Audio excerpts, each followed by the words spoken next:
Set for 3 5-minute rounds. We introduce first the red corner at 6 foot. He weighed in at 171 pounds. His professional record, 14 wins, 2 defeats. From Belle Plaine, he fights out of Cedar Rapids, Iowa. Introducing Steve Carl.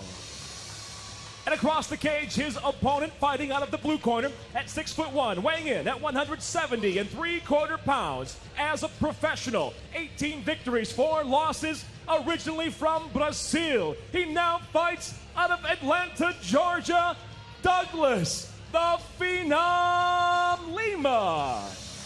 And when the bell rings, the referee in charge, Donnie Caroline. In the quarterfinal round of the welterweight tournament, all fights are scheduled for 3 5-minute rounds. Elbows to the head are not allowed, neither standing nor on the ground, and there is no kicking or kneeing the head of a grounded opponent.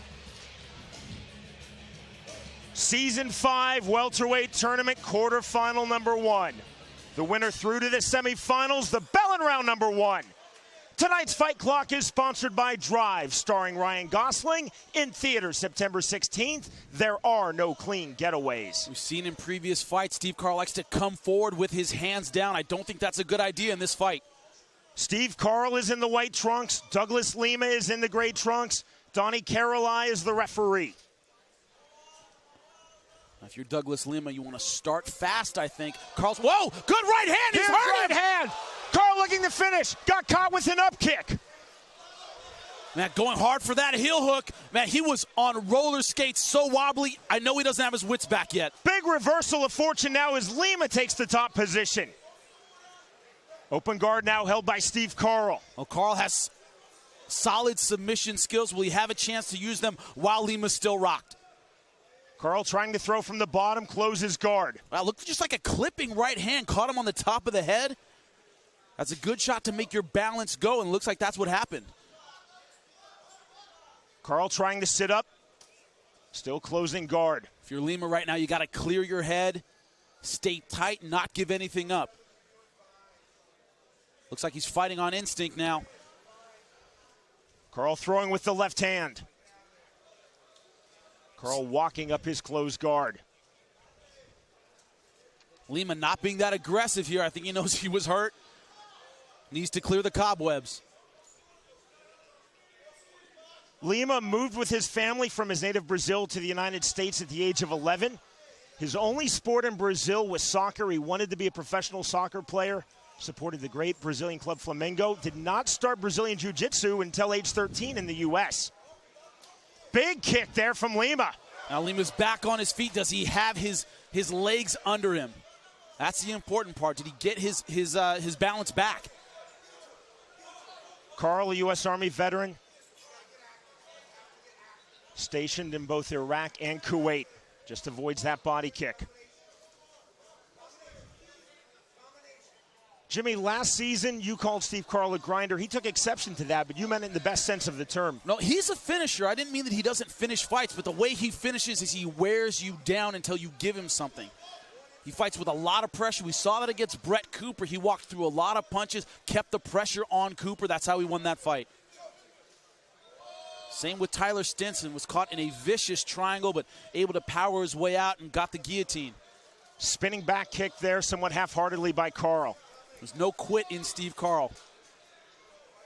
Lima still a little bit tentative. He tasted that right hand. Does not want to get caught again. Lima now taking a backward step. Carl feigning with the right, then Lima. Oh, good kick to scrape the chin of Steve Carl, but it shows he can throw that high kick. Good trip. It was a trip as he kicked the leg out. Carl again working from the bottom. Lima to side control. Great job getting to side control. Very entertaining start to Bellator Season 5 170-pound tournament. Great back and forth action. Steve Carl versus Douglas Lima for a place in the semifinals.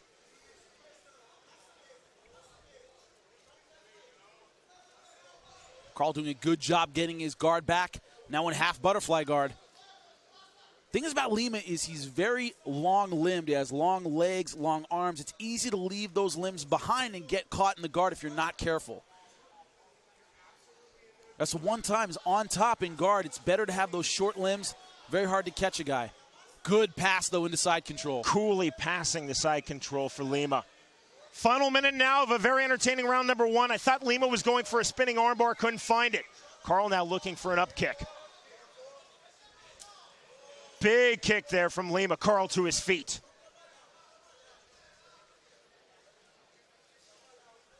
Karl now circling. The problem with this pace is I think it favors Steve Karl. He's had a long layoff, about a year. It takes a while sometimes to warm up. But this pace, he's letting him get back in, and you can feel his confidence growing as it goes along. Karl keeping his hands very low. You see Lima keeping his hands very high. I think that opening shot by Karl made Lima back off, and Karl's able to set the pace. Kick on the hip by Karl. Lima didn't even flinch. Now, chopping kick by Lima.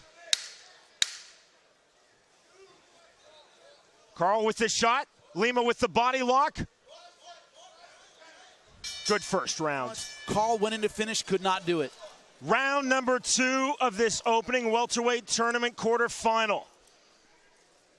Jimmy, on your scorecard. Man, so hard to score that first round. Steve Karl, of course, landed that great right hand, but Lima controlling most of the round. I gave the edge to Steve Karl just because the number 1 criteria is effective striking. Had a little bit more of that. Steve Karl is in the white trunks. Douglas Lima is in the gray trunks. But the winner through to the semifinal round. The winner of this tournament claims $100,000 and a world title shot. Yeah, but it would not surprise me if the judges went either way on that first round. Surreal moment. Steve Karl, who you and I have known about 3 years, came over to us between rounds and said, those kicks are going to hurt in a few hours. He said, but for right now, I'm okay. Now, we've known Steve. We've seen him fight a lot. Right now, it's Lima on top. Jimmy, you and I did a fight with Steve Karl in Burgas, Bulgaria, March of 2009. Karl was telling us about his one-car automobile accident where he spun out on ice December of 2006. Said he had a rod in his leg. You said, when did you get the rod out? And he said, no, it's still in. I keep fighting. Karl actually went a perfect 6-0 with a rod in his leg. Finally had it removed through surgery June of 2009. You see Lima on top here, but not really able to get his ground and pound off. Not doing a ton of damage. Hard to do with those long limbs. Karl has told us very candidly, my right leg will never be 100%. And then he talked about injuring his right thumb. He tore the tendons in training in February, broke the right thumb, and he said, I really don't have any power now. That's an important point in this fight. How much can his body take? He's taken a lot of leg kicks already. How much can he handle? The most scandalous team in college football is back when Spike TV's hit comedy Blue Mountain State returns for an all-new season. This team is totally worth investigating. Catch the season premiere of Blue Mountain State Wednesday, September 21st at 11 p.m. Eastern, only on Spike. I'm surprised about what I'm seeing here. Douglas Lima winging a lot of punches, not throwing those tight, sharp combinations. Big overhand right miss by Steve Karl. Lima, brown belt in Brazilian Jiu-Jitsu, but he said, I want to keep this fight standing. Push kick by Lima. And Lima already seemed a little bit tired. It's amazing the evolution of mixed martial arts. How many brown and black belts in Brazilian Jiu-Jitsu want to keep a fight standing? Yeah, they do. They know that's not good enough these days. Guys are very savvy about avoiding submissions. Even if you're a brown or black belt and getting a guy in bad position, they're hard to finish. Good left hook. Look how low Karl is keeping his hands as he walks forward. He always does that. I don't know how he gets away with it. Shot by Karl. Good sprawl by Lima. Karl just pulling his man forward. That's one thing with that thumb injury he has. He says he's having trouble gripping with that left hand. Saw not really driving through on that takedown. Now going for the Kimura. Very hard to finish from half guard.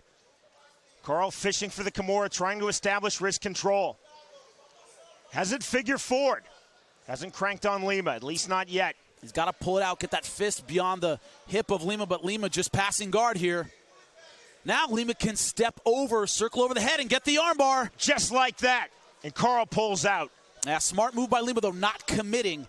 Didn't want to lay back and let Karl get on top of him. A lot of guys are hip to that move now. Side control as Lima just throwing Karl's legs out of the way. See just to our left, judging the fight for the state of New Jersey. the big dog, Ricardo Almeida. I was like, what is he doing here? And he's, oh, I'm judging. I'm one of the judges here. Not many guys know MMA as well as he does.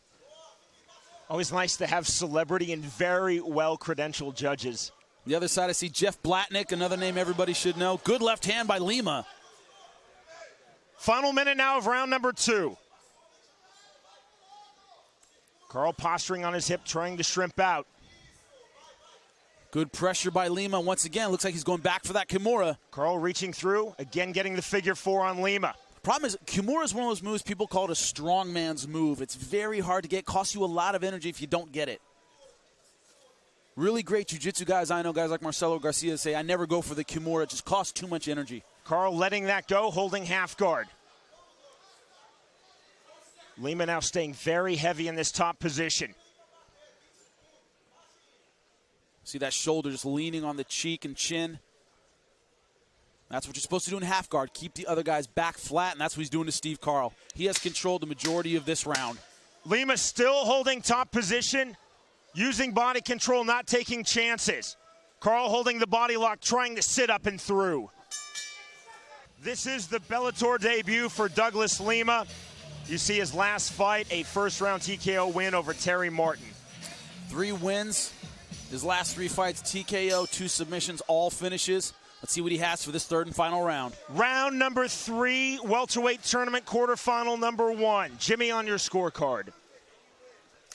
Right now I have it all tied up, 19 apiece. I gave that last round to Douglas Lima. Great top control. He was in charge. Oh, good left hand by Lima. Steve Carl is in the white trunks. Douglas Lima is in the gray trunks. Lima told us the key to victory is to outwork Steve Carl. That is very true, and that's where that layoff comes in, too. You know, you haven't fought in a year. The nerves are a little bit stronger. Don't know exactly what your body can do. Lima needs to push the pace in this 3rd round, but right now it's Carl moving forward. Carl feinting with the jump knee. Now, Carl always comes forward with no fear, hands down. Did that against Brett Cooper. Oh, I think he hurt his leg with that kick. Saw him hobble a little bit. Ate another right hand. Carl heard you, Jimmy. He looked at us and shook his head no. I love that Carl knows us so well. He can look over and actually help us give commentary. Carl feinting with the right hand. Throws the right, didn't get through. I'll take his word for it that his leg is not hurt. I just saw a little hobble there. Fighters are outstanding liars, Sean. Never forget that. Good right hand by Lima. Is this straight right? Carl really just pulling Lima on top of him there. I think that's a bad move for Steve Carl.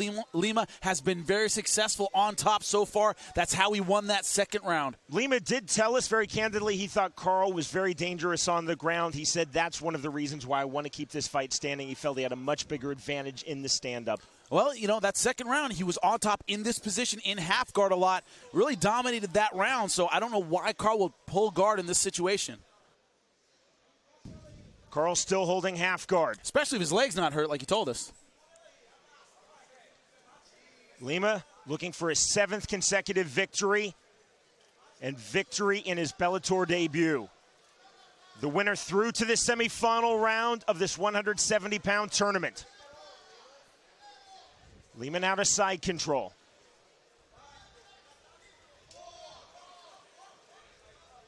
Carl getting back to guard after that knee on the belly attempt. Carl again looking for the Kimura, Jimmy. Going back again for the Kimura. Hasn't been able to get it in the last 2 rounds. Once again, it's just hard to get from half guard. See figure 4ing on the wrist. Carl trying to snatch it, but you're right, it takes so much explosive strength. And when you open up to really crank and get pressure on it, that's when the guy steps over your guard. Hard to use from half guard. If the guy does step over, there's that possibility for the armbar. Ends up letting it go. Only has 2 minutes left. He's been losing this round. Carl lost in this semifinal round of Bellator Season 2 welterweight tournament. 1st round submission defeat versus Dan Hornbuckle, May of 2010. Via Kimura, the move he's been going for all night tonight. Carl said he learned a lot from that fight, learned to overcome fear in the cage. Very confident entering this fight. In fairness, Lima also very confident. The beautiful half guard pass there into side control. Final 90 seconds now of round number 3. Can Steve Carl get out and get something done? Because it is not working on the ground for him. Full mount. Full mount achieved now by Douglas Lima. Chest to chest. You see Carl holding him tight. Well, that's a good way to keep the guy from sitting up and doing damage, but you're not going to get out with that. It's playing defense. Lima is too savvy for that. Lima now looking for a rear naked choke. Man, body triangle. Look at the long legs of Douglas Lima. Nice spin by Carl. Carl needs a finish, though. Only 58 seconds left. Carl knee on the belly. Wants to let go with the right hand and the left hand. Lima with those long legs, it's very hard to get past that guard. Still controlling the wrists in this position as high up as Carl is. There's the right left. Up kick there by Lima. Carl back in. Well, Carl needs the finish here, throwing those right hands. Big shots now by Carl. Now it's Lima playing defense. 30 seconds left. Will we have a finish in quarterfinal number 1? I think Steve Carl needs one in order to win this fight. Even if he ends up on top, I don't think it's enough to take back this round. Half guard now cinched in by Lima. Carl looking to let go with the full-on ground and pound. Closing stages of this fight. Carl still wants to throw. Lima's got to hang on here. 7 seconds left. If he doesn't get finished, I think this is going to be Douglas Lima's fight. More right hands by Carl. Lima keeping his opponent tight. The bell, the end of the fight. Ladies and gentlemen, for the decision, we'll go to your judges' scorecards. Judge Ricardo Almeida scores the fight 29-28, while judges Jeff Blantnick and Carlo Urso both see the fight 30-27. All for the winner by unanimous decision. And now the first semifinalist in the welterweight tournament, Douglas the Phenom Lima. Tonight here at Buffalo Run Casino Resort, Miami, Oklahoma. Bellator Fighting Championships on MTV2 and in HD on Epix2. Now moves to the welterweight tournament and presents the first semifinal round contest. 3 5-minute rounds brought to you by Paramount Pictures' Paranormal Activity 3 in theaters October 21st. And now, introducing out of the red corner at 6'1", weighing in at 170 1/2 pounds. His professional record, 19 wins, 4 defeats, originally from Brazil, now out of Atlanta, Georgia, Douglas the Phenom Lima.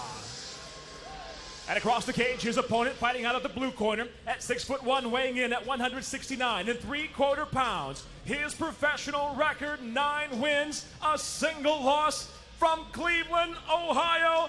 Introducing Chris, the Cleveland Assassin Lozano. And the third man inside the cage, referee Kevin Nix. The winner of this first welterweight tournament semifinal round fight advances to the Season 5 170-pound tournament championship. Douglas Lima versus Chris Lozano. Kevin Nix is the referee. Round number 1. Tonight's Fight Clock is sponsored by Ace Combat Assault Horizon, in stores October 11th for Xbox 360 and PlayStation 3. Now keep an eye on the footwork of Douglas Lima. Brent Weidman walked into a lot of punches. I don't think he wants to do that. He wants to get on his bike and angle. Brazilian-born, American-raised Douglas Lima is in the white trunks. Chris Lozano is in the black trunks. Douglas Lima said that in the stand-up he wants to pick his shots. He does not want to stand and bang with Chris Lozano. He does not want to stand in the pocket.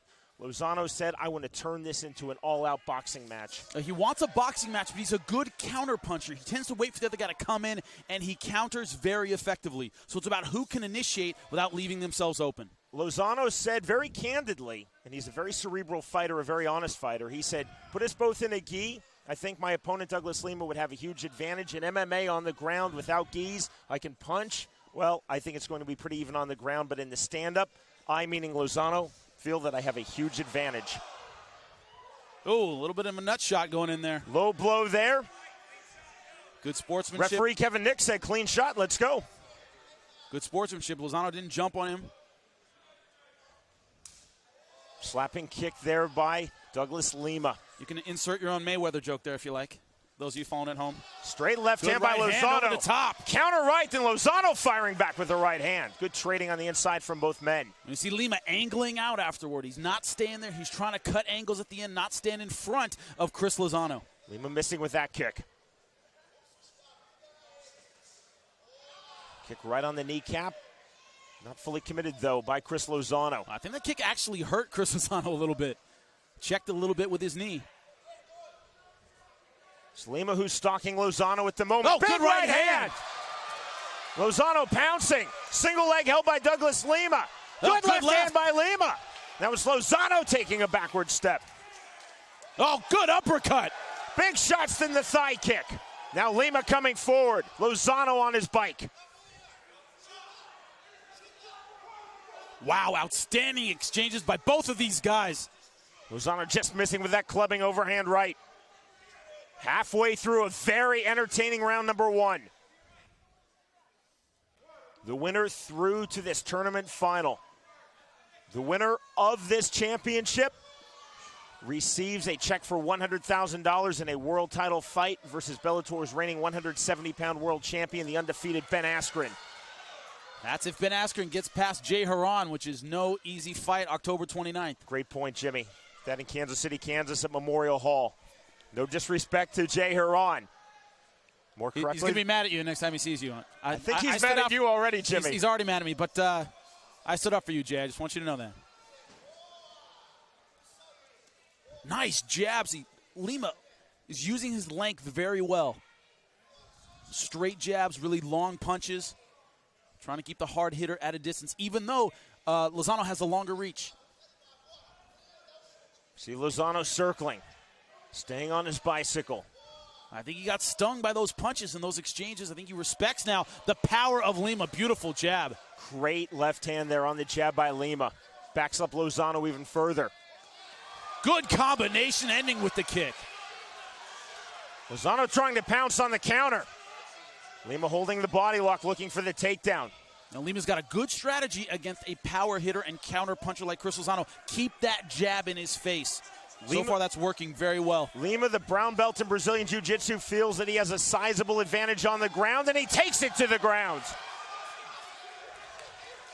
See Lozano trying to scoot. He's going to try to get back to his feet. Yeah, a mouse under the left eye of Lozano has popped, and that's the blood. Yeah, he does not want to play. He wants to stand up, get back to his feet, get back into boxing range. We saw against Weidman, he has good submission defense. He does not want to play and get into a jiu-jitsu battle with Douglas Lima. Closing stages of round number 1. Lima looking for the takedown. Lozano playing defense. Lima with the waist cinch from behind. Good knee from Lima, good right hand from Lozano. Lozano now trying to open things up. This Oklahoma crowd is going now. Big round 1. An amazing first round. This is how it finished. Both guys slinging punches with everything they had, and a little bit of a smile. Not much trash talk. It was a little bit of a, hey, great round. They both respect one another. Time for round 2. The bell in round number 2, welterweight tournament semifinal number 1. 3 judges scoring cage side for the state of Oklahoma. Jimmy, how do you see this fight thus far? 10-9 Douglas Lima. He's been the aggressor and a little more accurate with the strikes. You see it on the face of Chris Lozano. Douglas Lima is in the white trunks. Chris Lozano is in the black trunks. The winner of this fight through to the tournament championship. The winner of this tournament, again, receives a check for $100,000 in a world title shot. And to correct myself from round 1, versus either the reigning champion, Ben Askren, or the man who will fight him for that belt, October 29th in Kansas City, Kansas, Jay Hawn. Hard to understand unless you fought that this is fun for these guys. You saw at the end of that first round, this is the kind of fight they want, teeing off on each other. It's a sweet little left hand there by Lima. That's the key, is Lozano's trying to back down that punch and go over the top with his own right hand, but Lima's not there. He's moving his head and counter-punching over that shot. So he's trying to be the last one to throw. Be sure to follow Bellator's founder and CEO Bjorn Rebney on Twitter at Bjorn Rebney. A mouse under the left eye of Chris Lozano that formed in round 1, popped in round 1. It started to leak blood. It's definitely handled, though, and the blood has stopped at least thus far. But that's a nasty mouse and a nasty cut. You know, Bjorn just started following me on Twitter. Quite interesting. Very proud of that personally. Interesting to say the least. Lima said that in training for this fight with Chris Lozano, he's working on being more aggressive and working on really being a true finisher. Can no longer complain about my boss on Twitter. That's disappointing. Again, Jimmy, keep in mind that Lozano said that he felt that his sweet spot in this fight was standing. He just thought that he was the superior striker, had the much tighter, cleaner boxing. Well, he's certainly, I think he's a harder hitter. I think his hands are a little bit heavier, but right now he's getting outboxed by Lima. I think he's the harder puncher, perhaps, but Lima's head movement, his timing, his angling is very good. Overhand right misses by Douglas Lima. We see he throws that overhand right. It missed. Then he angles out. He's not standing there waiting for the next punch. Nice leg kick thrown with the right leg by Chris Lozano. This fight might boil down to who can do more, who can show the guy an angle they haven't seen before. They both know how to throw. They're both hard hitters, but who can pull out that trick that the other guy has not seen? Almost a push kick to the knee there by Lima. And that's what I'm talking about, the little tricks. Chopping kick there. Lima just missed with that right hand. Now it's Lozano coming forward. And what we saw last time, a great performance by Chris Lozano against Brent Weidman, but Brent Weidman walked into a lot of punches, didn't seem to want to use his whole toolkit, seemed to want to walk in and bang, and he can't do that against Chris Lozano. I think Lima's doing the right thing, angling, trying to throw him a lot of looks. Jimmy, Lozano was emphatic in telling us punches and bunches. I need to have a high volume of punches. It's very true. Oh, right hand! That's it. That is it. Game, set, match. Douglas Lima, and he punches his ticket to the tournament championship. Wow, welcome to our top 10 knockouts in Bellator history. That was a gorgeous right hand. That's how you're supposed to do it. Waiting for the shot, and bang! Right on the chin. Set it up with the jab, which had been so effective for him all night. Through the jab, and then bang, right on the jaw. Incredibly accurate right cross. Man, that is a fight ender, Sean. Ladies and gentlemen, the punch lands at 3:14 of round number 2. The winner by knockout now, advancing to the welterweight tournament finals, Douglas the Phenom Lima. Fighting first out of the red corner. At 6'1", he weighed in at 171 pounds even. Impressive as a professional, 20 wins against 4 losses. Originally from Brazil, now fighting out of Atlanta, Georgia, Douglas the Phenom Lima. And across the cage, his opponent fighting out of the blue corner at 6'3". He weighed in at 170.5 pounds. His professional record, 12 victories, 3 defeats with 2 draws. Fighting out of Orlando, Florida, presenting Ben Killer B. Saunders. And the third man inside the cage, referee Yves Levine.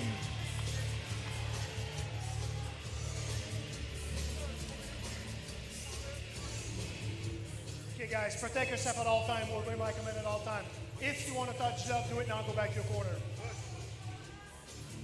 The championship of Bellator Season 5 welterweight tournament, $100,000 and a world title shot versus Bellator's undefeated 170-pound world champion Ben Askren to the winner. Douglas Lima versus Ben Saunders. I was about to say, this is one of those fights I cannot wait to see. Yves Levine is the referee. The bell in round number 1. Sportsmanship to start, as one would expect. These two fighters, a lot of respect for each other. Tonight's Fight Clock is brought to you by this year's most anticipated game, Skyrim. Available now, rated M for mature. You see here opposite stances, Douglas Lima in the orthodox stance. Ben Saunders, southpaw. That means the power shot. The right and the left are going to be very important. Douglas Lima is in the black and gray trunks. Ben Saunders is in the yellow and black trunks. Again, we're going 3 5-minute rounds, not 5 5-minute rounds, because this is for a tournament championship and not a Bellator world title. Not surprisingly, Ben Saunders going in for the clinch. As an outstanding clinch game. And Lima said that he has been working a lot on defending the clinch just for this type of situation. Nice turn by Saunders. That was slick.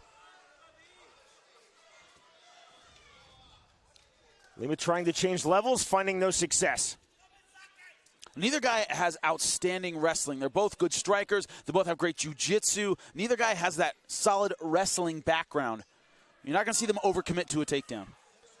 Next Saturday night, it's Bellator 58. Note our special starting time, live at 7 p.m. Eastern on MTV2 and Epix in HD. Bellator lightweight world champion Eddie Alvarez will face Michael Chandler. You will also see Hector Lombard versus Trevor Prangley. Lombard, of course, Bellator's 185-pound world champion. It all begins with the prelims live at 5 p.m. Eastern on Spike.com and Bellator.com. Good Just show in time of for the reset. That was a great read. Good show of sportsmanship. It's all about timing, Jimmy. Fighting, commentating, and in life. Now Saunders trying to change levels. I'm surprised we're not seeing them bang more in the center of the cage. It seems like it's Ben Saunders' strategy to work in, get the clinch, get Douglas Lima up against the fence where he's less dangerous. Knee to the thigh. Look at Saunders actually holding the kneecap to target that thigh. Just like that. Saunders, coming out of Jeet Kune Do, a sport he began when he was 14 years old, thinks of himself not just as a mixed martial artist, but a true martial artist. True of JKD, he always talks about, I want to flow like water. Hey, he has a great respect for Bruce Lee and his philosophy on martial arts. Got to be ready for anything. Essentially what he's saying is no concrete game plan, read and react the situation. Separation from referee Yves Lavigne. Both fighters to the center of the Bellator cage. Saunders coming forward. Push kick there from Ben Saunders, then the left hand.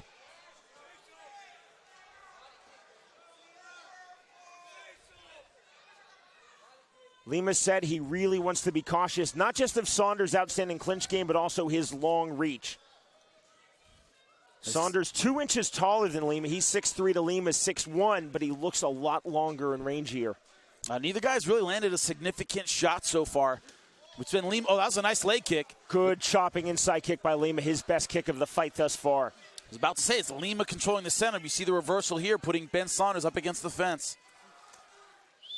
Short, sneaky left hands there by Saunders. Lima trying to go to the body with the right. Another short left and more lefts. Almost a face wash there. Just trying to get the attention of Lima, trying to raise his head up is Ben Saunders.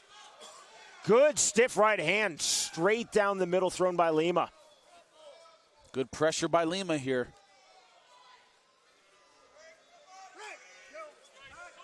Centering restart order by referee Lavigne. Very close round. Who's going to turn it on this last minute? Chopping body kick there by Lima. Catches the leg and the takedown.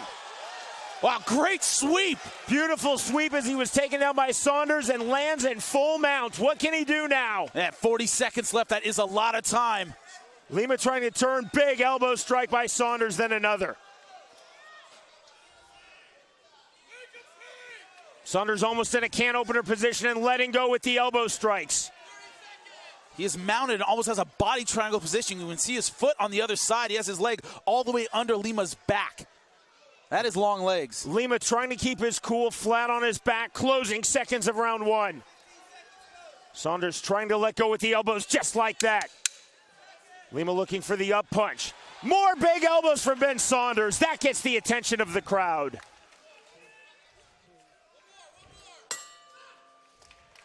Round number 2 of this Bellator Season 5 Welterweight Tournament Championship. Again, $100,000 and a world title shot versus the champion Ben Askren to the winner.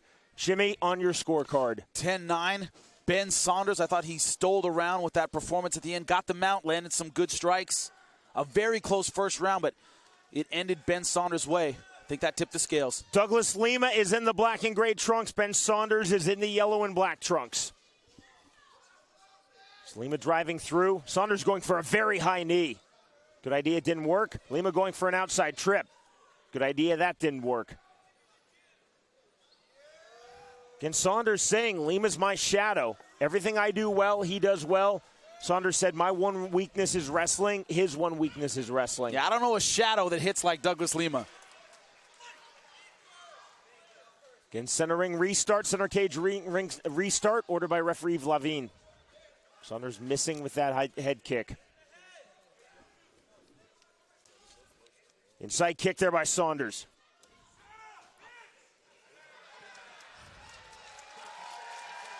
You've seen Spike TV's Auction Hunters and Flipmen. Oh, good right hand! Big right hands. That's it! That is it! There's the stoppage, and the Season 5 Welterweight Tournament Championship goes to Douglas Lima just like that. Just like he did against Lozano, he lands a beautiful right hand and gets a shot at Ben Askren. Man, that was an accurate punch. Bang, just leading into that right hand, just like Chris Lozano, right on the chin.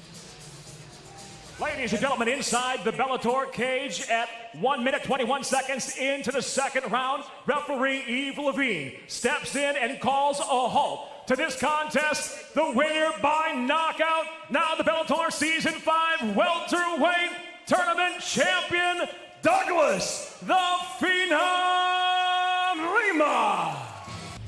Take a look at the tail of tape, the reach, the advantage, 3 inches for Kobe Ortiz. That is going to be so important against a guy like Douglas Lima who knows how to step in on that right hand. Here again is Michael Williams.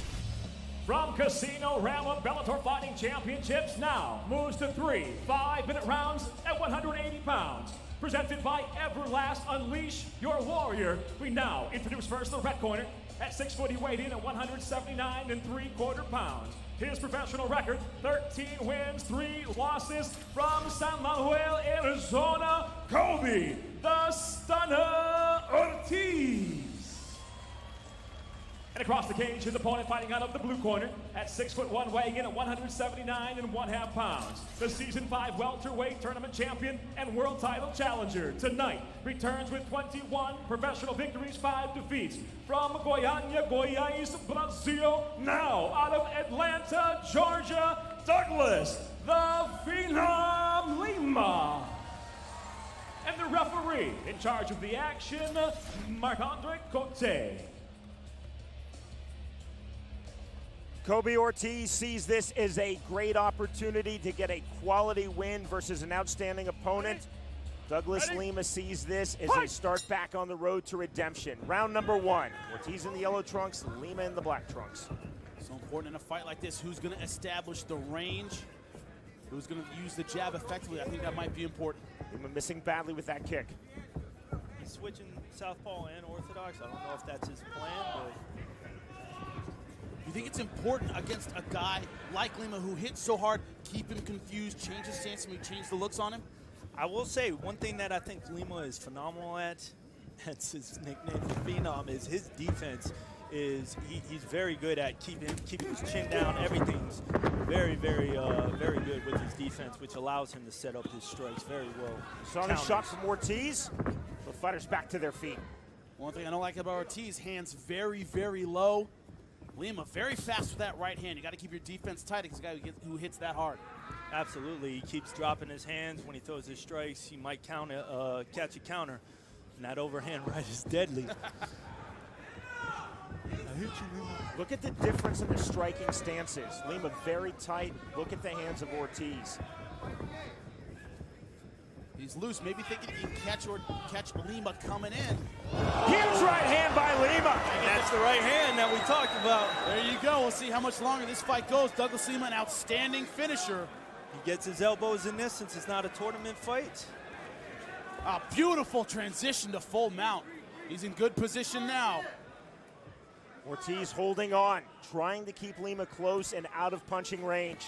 Now, having been there, Ben, how hard are those cobwebs to get out of your head in this position if you're Ortiz? You just got rocked, but you got to hang on. I mean, it's person to person, depending on how bad it is, how good your chin is. He seems like he's still coherent. He's just in a very bad spot. Now turning his back. That's not good against a guy like Douglas Lima. Another right hand by Lima. He's a big puncher, and he is a Brazilian Jiu-Jitsu brown belt.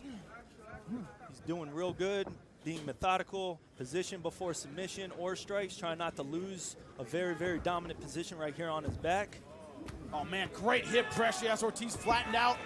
Full back mount. Ortiz just turtling up. Referee Marc-Andre Cote taking a really close look now. You see, like you were talking about, that veteran move. He's not going nuts for any one thing. He's taking his opponent apart, now looking for the rear naked. Not able to get it under the chin. You see how couldn't get it, takes it out right away. Doesn't waste a lot of energy on something he's not going to get. But he's still threatening with it, making him think about it, so he can maybe set up strikes or maybe another submission. He's got Ortiz guessing right now because he is hurt. He's holding that wrist. Very nice. Trying to sneak that rear naked in. Might have it now. Can't see how deep it is from here. Lima full on with the rear naked choke and looking to finish Kobe Ortiz. He lost it. Once again, if it's not deep enough, don't expect a guy like Douglas Lima to spend a lot of energy on a submission that's not there. I think he felt it was on the chin, didn't want to waste a lot of energy on it. All defense from Kobe Ortiz. He might want to go for a body triangle right now. As you can see, he's trying to scrape the hips off. Oh, he does have it. No, he let it go. Good job repositioning. Only one hook in now. Ortiz trying to step over, back on top. And Lima flat on his back.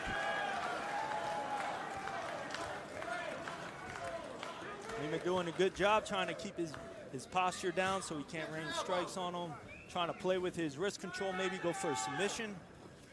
I tell everybody, triangles come from wrist control. Arm bars come from elbow control. As soon as a guy grabs your wrist, you know you're in triangle country. Absolutely. Ortiz throwing to the body with the right hand. This is with that right to the head. Also good defense on the ground. Hasn't eaten a whole lot of ground and pound. Good awareness, good wrist control. Definitely, Jimmy. Lima being very elusive. Nice up kick. Man. Right back to his feet, too. Beautiful. Back to the stand-up. Closing stages of round number 1. Good transition. Up kick, right back up to his feet. Ortiz missing with that right hand. Ortiz continuing to keep his hands very low. Yeah, originally I thought he was maybe going kind of a Machida approach, you know, keeping him down, but I don't know if that's necessarily the case. A lot of guys do that. They'll try and bait you in with their hands down in order to counter, but you got to have really good reflexes for that. Well, he definitely can't have his back against the cage when his hands are down because he can't circle out. Yeah, but look at that great head movement by Douglas Lima. Good slips, good dips, excellent head movement. Good awareness, too, seeing those punches coming. Cool and composed is Douglas Lima here in round number 1. Kobe Ortiz was in all sorts of trouble, but he's still standing. We'll go to round 2. Round number 2. Douglas Lima, the winner of Bellator's Season 5 welterweight tournament. His last fight, April of this year, lost a world title shot versus Bellator's reigning and undefeated 170-pound world champion Ben Askren. That's Lima's only loss in his last 10 fights.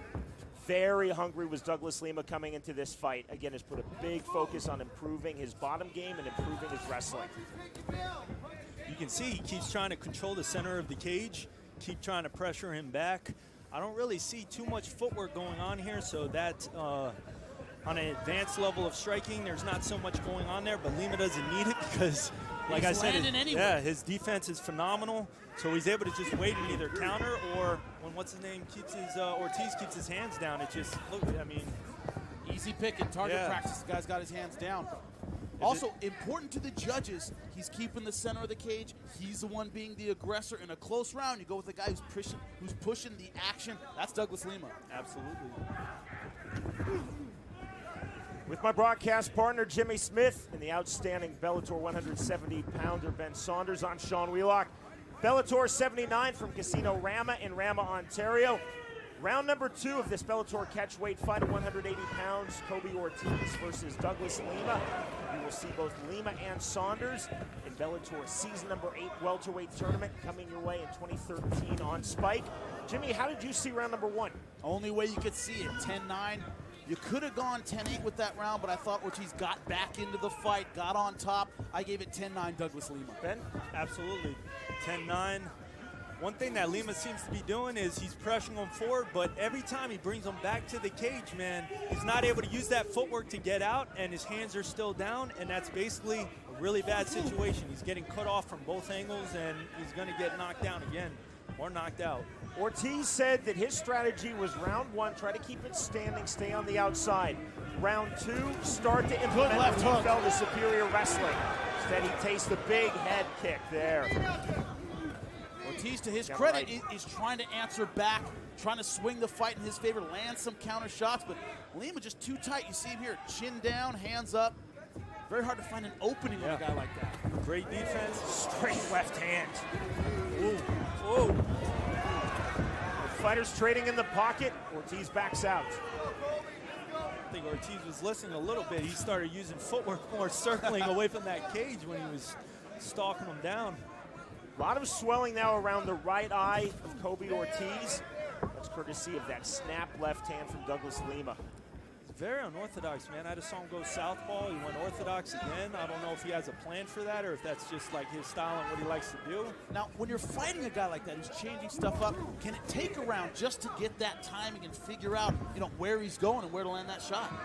If you weren't prepared for it coming in, absolutely, it might play a role. Oh, great leg kick. Leg kick. Kicking out the leg there was Douglas Lima. Chopping kick. Now, you faced Douglas Lima already. It's one of those things where, was he one of those guys where wherever he hit you, you felt it? Does he have heavy hands, heavy kicks? Is that how he strikes?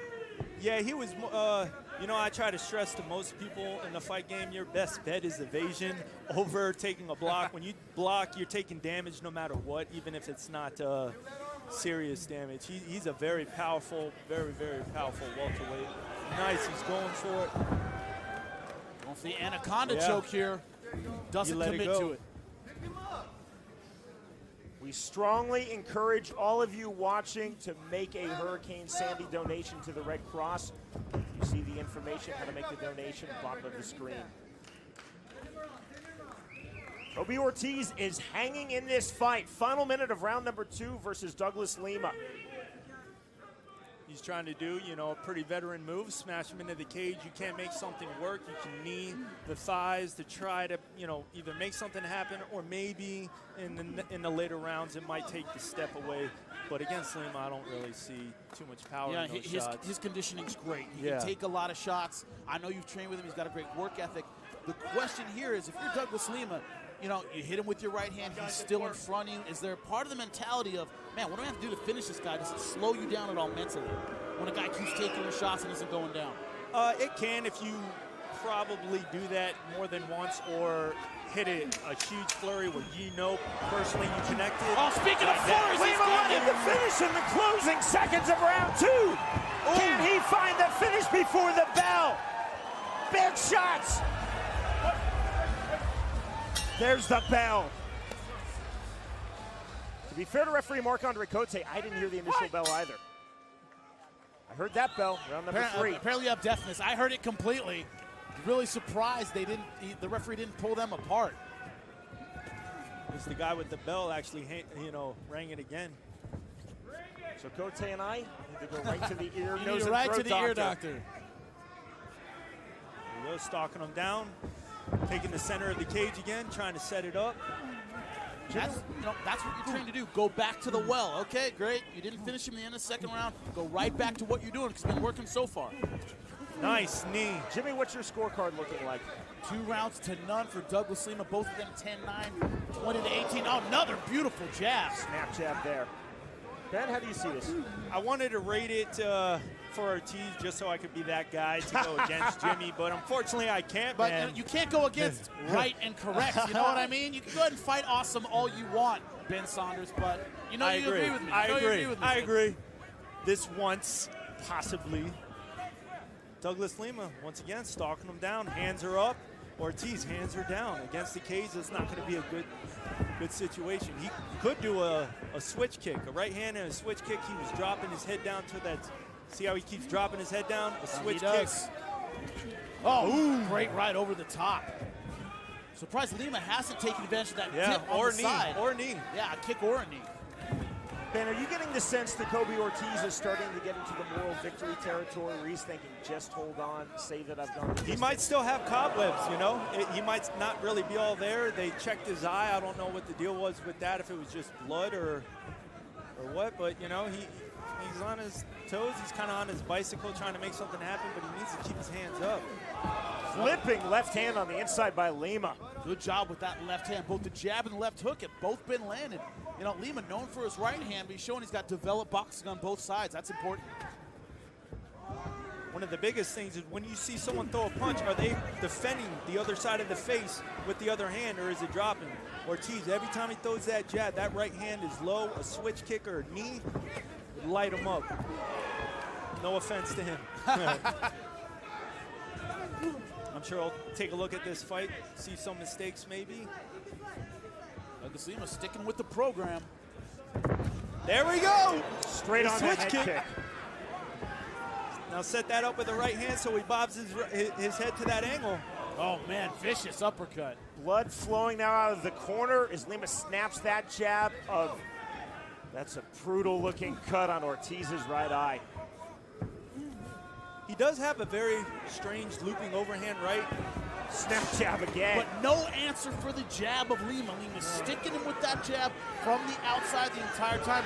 You know, I'll tell you, if you can't deal with your opponent's jab, it's very hard to deal with the rest of their arsenal. Absolutely. See the blood trickling down his face and his nose. His nose might be broken. He might not be able to breathe out of it. He has his mouth open. Oh, just missed with that head kick, and again on his bicycle, Kobe Ortiz circles out. With a lot of fighters, that's when the panic settles in. Your nose is broken, which it may or may not be, but oh, there we go. Now he's getting teed off on. Lima again thinking finish. The kick landed on the back. Ortiz turned and ate the kick on his back. How often do we see that? Not But very. you see here what Lima does. I like what he does. He throws that flurry and then goes back into second gear, goes into stalking mode, doesn't burn a lot of energy chasing Ortiz around the cage. He tries to finish, doesn't get it, stays on it. Ortiz cut corner of his right eye, cut on the bridge of his nose. With an unorthodox fighter as well, you got to be careful about coming in with a combination, because when he's throwing those crazy looping overhands like that, you never know. Now, is there a point, I got to ask, Ben, a minute left, third round, you know you got this in the bag. Are you going to spend a lot of energy looking for the finish? Me, if I got the energy, absolutely. Absolutely. I'm not trying to get a decision. I want a highlight reel. I want something Bellator can show to all the fans. Are you upset you're not in our top 10 knockouts? Want to get on that list? Yes, absolutely. In due time then. Blood all over the face now of Kobe Ortiz. He just spit blood. There's a windmill right, definitely blocked. Can't get through with the left, can Ortiz. Ortiz, man, can't question his heart.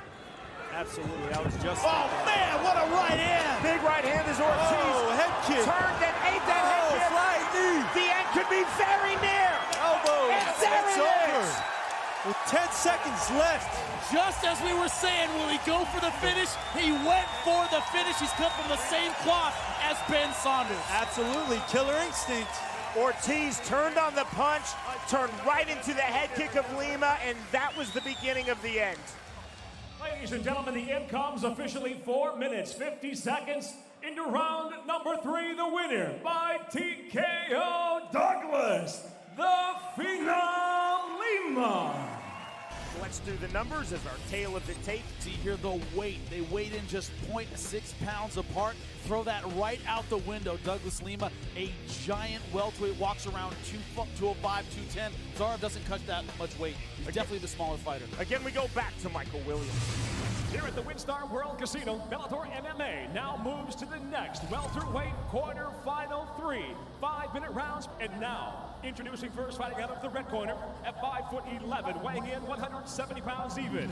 As a professional, 24 victories, just 3 defeats. Hailing from Novosibirsk, Russia, Mikhail, the Lonely Wolf Tsarev. And across the cage, his opponent fighting out of the blue corner at 6'1". He weighed in at 170.6 pounds. A tournament champion and world title challenger tonight. He returns with 22 professional victories, 5 defeats. Originally from Goiânia, Goiás, Brazil. Now out of Atlanta, Georgia, Douglas, the Phenom Lima. And when the bell rings, the referee in charge of the action, Jason Herzog.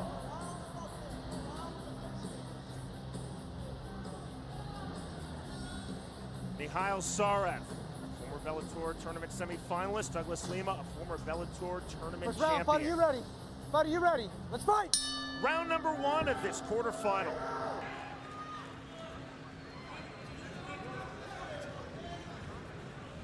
Tsarev known for his submission skills, 24 wins, 19 submissions. Douglas Lima, excellent submissions of his own and knockout power in that right hand. The Russian Mikhail Tsarev is in the red trunks. The Brazilian by way of Atlanta, Georgia, Douglas Lima is in the black trunks.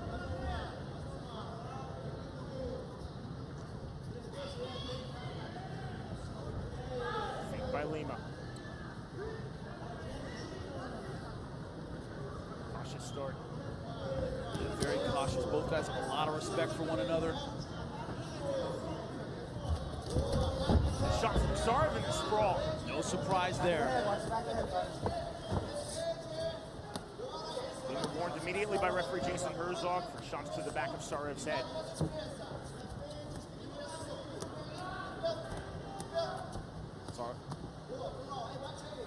Coming up next, the Bellator debut of King Mo in the light heavyweight tournament quarterfinal round as he will face Przemysław Mishala. Man, Tsarev really selling out for that single leg, but so far not able to get Douglas Lima down. Great balance, and there's that size advantage. Very heavy hips. It's gonna be hard for Tsarev to take him down. He's gotta really commit to it. For a single leg and a trip. Yeah, look for him to circle him off the cage to his right side. Pull Lima down. That's easier said than done. Tsarev was trying to kick out the other leg. Problems that hold on to this leg, very fatiguing. You really get tired trying to take a guy down. You're not successful. You're supporting not only your weight, but your opponent's weight.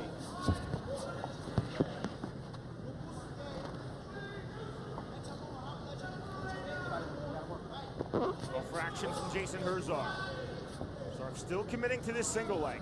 Douglas Lima looking at Jason Herzog like, hey, nothing going on here, man. Gotta separate us. Oh, looking for the switch.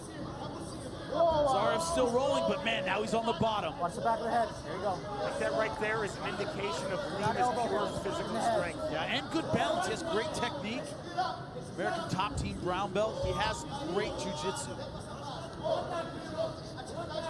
Close guard from Tsarev.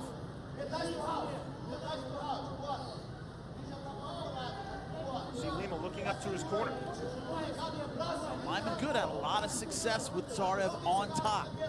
Was able to pass guard, able to take him down. Keep working here, guys. Keep working.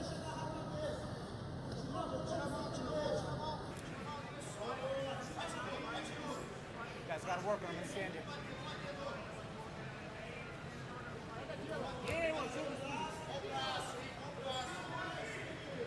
Let's go, guys. Start working here. See, Lima being very cautious on top. He has a lot of respect for Tsarev's submission game.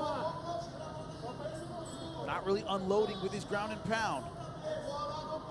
Tsarev going with that high guard. That's a submission guard whenever you start walking those legs up. Good rule of thumb. High legs, he's looking for submission. Low legs, he's looking for a sweep. Stop there. Let's go. Up. There's the stand-up from referee Jason Herzog. That's a good Come call. around. Let's go. Fight. 24 pro MMA wins for Mikhail Tsarev. Coming into this fight, 19 by way of submission.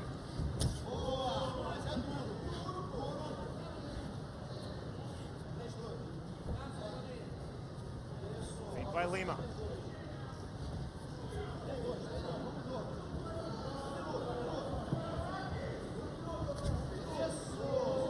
Wildly different body types, but Jimmy, as you and I say all the time in MMA, I'm setting you up.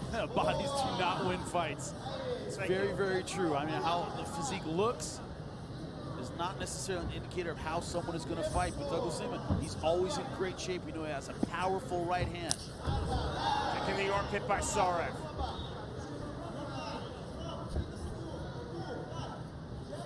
.30 seconds remaining. The opening round of this welterweight tournament quarterfinal round fight. Very measured pace. He is. Douglas Lima keeping his hands really high, staying tight, but look at that methodical pace. A little flat-footed, not really bouncing on his feet, just kind of waiting for Tsarev to come in. but neither guy really pushing the action here.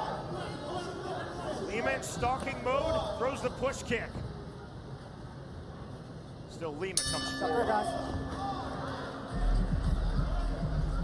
Fighter, it's at the bell. Let's fight. It's when the action of the strike starts, not when it lands. As long as the strike starts before the bell, does not matter if it then lands before or after or during the bell, it is a legal strike. That was legal. Certainly a legal shot. Oh, man! Chopping kick there again from Lima. Oh, that was hard. Look at the pain on Tsarev's face. Is Lima thinking about a finish? How did you score round one, Jimmy? A 10-9, Douglas Lima. But man, I would let him back up, kick that leg out again. Let's see what he does. That's exactly what Lima does. See if Lima targets the leg of Tsarev again. And he does. And Tsarev's in trouble. He's done. I think he's looking to verbally submit. He turned referee Jason Herzog down again as Mihail Tsarev. If he can't put weight on this leg, this fight is done. He turned to Jason Herzog, gave him a look, but he speaks Russian, not English, so we kept fighting. I thought he was looking to verbally submit Jimmy. If he cannot effectively stand, they're going to stop the fight. Oh, wow, he's bouncing on one leg. He's still in it, but Herzog looking very closely at this fight. Another chopping kick by Lima. He's got to stop this. He can't put weight on that leg. Tsarev circling to nowhere. Kick down again.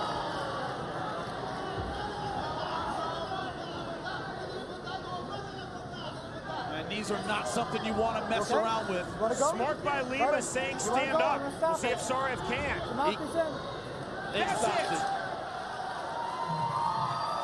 TKO win for Douglas Lima, and he punches his ticket through to the semifinals. Yeah, could not put weight on that leg. It was just a matter of time. Ladies and gentlemen, the leg kicks bring this fight to a conclusion. Official time, 1 minute 44 seconds. Into round number 2, the winner by TKO, now advancing to the welterweight semifinals, Douglas the Phenom Lima. Our tale of the tape is brought to you by Dave & Buster's. Experience more new than ever before, only at Dave & Buster's. We've talked about the power of Douglas Lima, but the reach of Brian Baker. Can it negate that power? We will see. Here's Michael Williams. From the Maverick Center here in Salt Lake City, Bellator MMA now moves to a welterweight tournament semifinal. 3 5-minute rounds presented by Everlast. Unleash your warrior, and brought to you by Miller Lite, the official beer of Bellator MMA. It's not just a good time, it's Miller time. And now first introducing the red corner at 6'3", weighing in 170.5 pounds. The two-time tournament finalist tonight enters with 18 professional victories, 4 defeats. From the high desert, California, he fights out of Albuquerque, New Mexico, Brian the Beast Baker.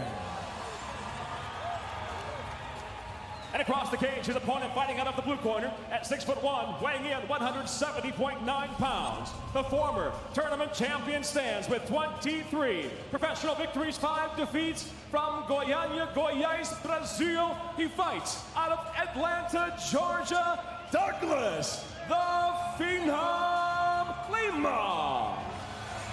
And the referee in charge of the action, Jason Herzog.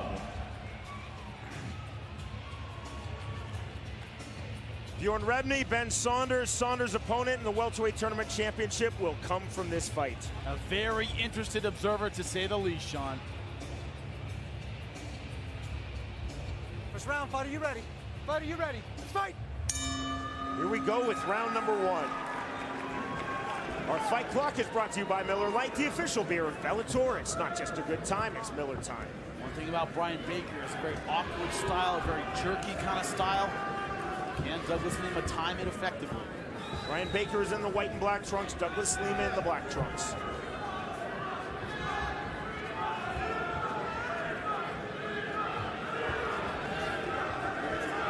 One contrast here, Brian Baker, the more experienced wrestler, has the better takedown, but clearly said when we talked to him, I do not want a ground battle.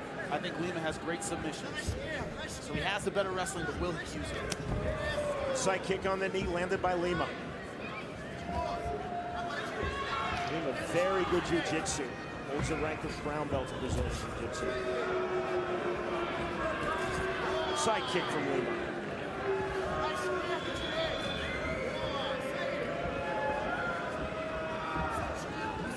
Baker circling, hit and run.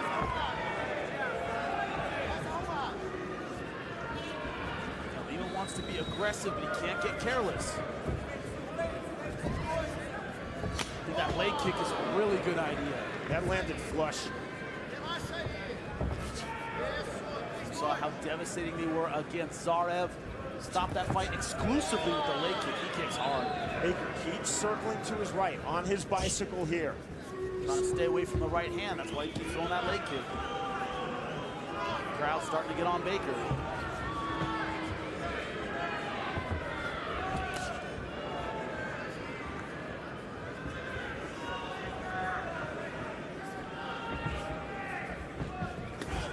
Interesting that Lima doesn't step in and close off the angle because Baker keeps circling to his right. It's very true. You want to cut off the ring or the cage. You don't want to just follow your opponent around. So Baker now circling to his left. Lima missing with that jab. It's a good range equalizer. If you've got the range disadvantage with the hands, throwing kicks is a good idea. That's what Lima appears to be doing. Oh, huge right hand by Lima. This is over. And there's the stoppage from referee Jason Herzog. Man! One punch, Douglas Lima books his place in the welterweight tournament championship. We knew he had one-shot knockout power. He proved it yet again in this fight. Let's take a look at it. Our fight replay is brought to you by the outrageous new comedy 21 and Over in theaters March 1st. Look at that right hand, dropped him. Beautiful shot. He did not know where he was. Look at it here. Bang! His head, like a bobblehead, spun him around completely. Ladies and gentlemen, the end comes officially 2 minutes, 34 seconds into round number 1. The winner by TKO now advancing to the welterweight tournament championship, Douglas the Phenom Lima. Look at the reach advantage, 7 inches for Ben Saunders. Will he use it to keep the hard-hitting Douglas Lima at a distance? Once again, here's Michael Williams. Live on Spike, Bellator MMA now presents the main event here at Bellator 100, a welterweight tournament final in the toughest tournament in sports. Sanctioned by the Arizona Boxing and MMA Commission. Chairman is Scott Fletcher. Executive Director Dennis O'Connell. Tonight's main event is brought to you by Miller Lite, the official beer of Bellator MMA. It's not just a good time, it's Miller time. And now, set for 3 5-minute rounds, introducing the red corner. At 6'3", weighing in at 169.4 pounds. Now, a 2-time tournament finalist, he enters the cage with 16 professional victories, 5 losses, and 2 draws. Fighting out of Orlando, Florida, introducing Ben Killer B. Saunders. And across the cage, his opponent tonight fighting out of the blue corner at 6'1", weighing in at 169.9 pounds. The former tournament winner and world title challenger stands with 24 professional victories, 5 defeats. Originally from Goiânia, Goiás, Brazil, now out of Atlanta, Georgia, Douglas the Phenom Lima. And the referee in control of the action, Jason Herzog.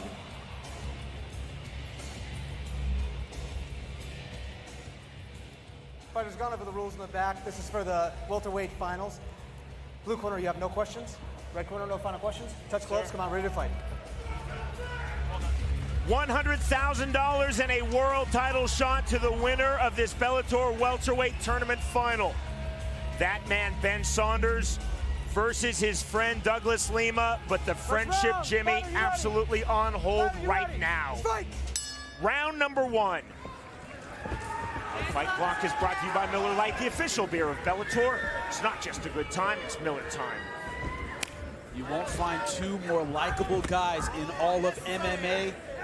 It's almost a shame to see them fighting, but I'm so excited about this fight tonight. Ben Saunders, he's in the black trunks. Douglas Lima, he's in the white trunks. That reach advantage. Will Ben Saunders use that jab effectively? A lot of the time, his aggression takes away that reach advantage. He's always moving forward. That takes away your reach.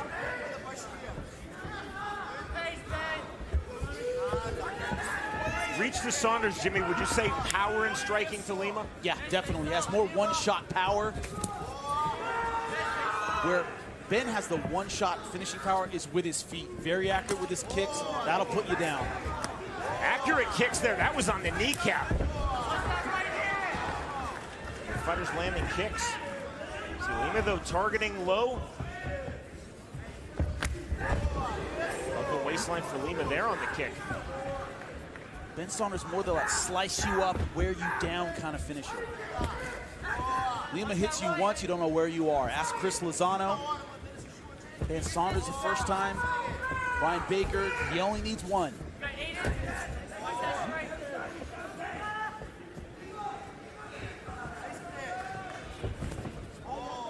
The right hand from Lima, but not landing. See Saunders, Jimmy, trying to step into that pocket. Feet by Lima. Once again, is that a mistake? Should be on the outside throwing that jab, making Douglas Lima come to him, maybe reach with that right hand. Good thigh kick there, and that landed. Counter body kick by Lima, that landed. Fans at home, those kicks are hard. We can feel them from where they are, man. I don't know if the camera's giving it justice. With fighters throwing and landing effectively with their kicks. That right hand to the body. Kick caught. See Saunders closing distance immediately. Quickly giving up on that single leg.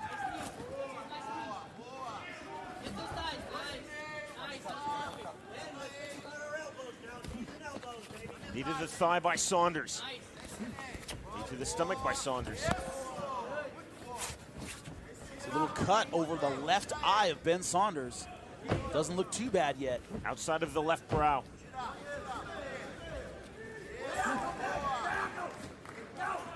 I've talked about it before, the confidence or the edge of knowing I've been here before. These guys have trained together. They've been in all these positions with one another before.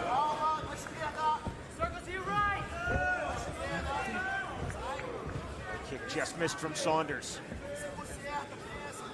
Okay, both fighters here in round number one opening up with the kicks. See that blood on the shoulder of Douglas Lima. That's from the eye of Ben Saunders up in the clinch. Man, listen to that kick.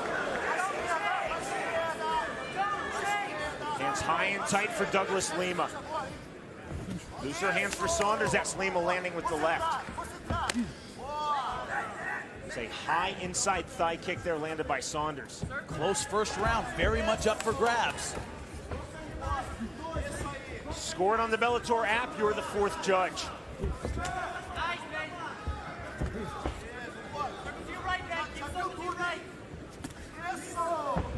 Bouncing the step of Saunders. This is with that head kick. Oh, that's a crushing kick there by Lima. That backed off Saunders. Did a good job of blocking it with his arms. Didn't land flush. Still shook his entire body and his base. On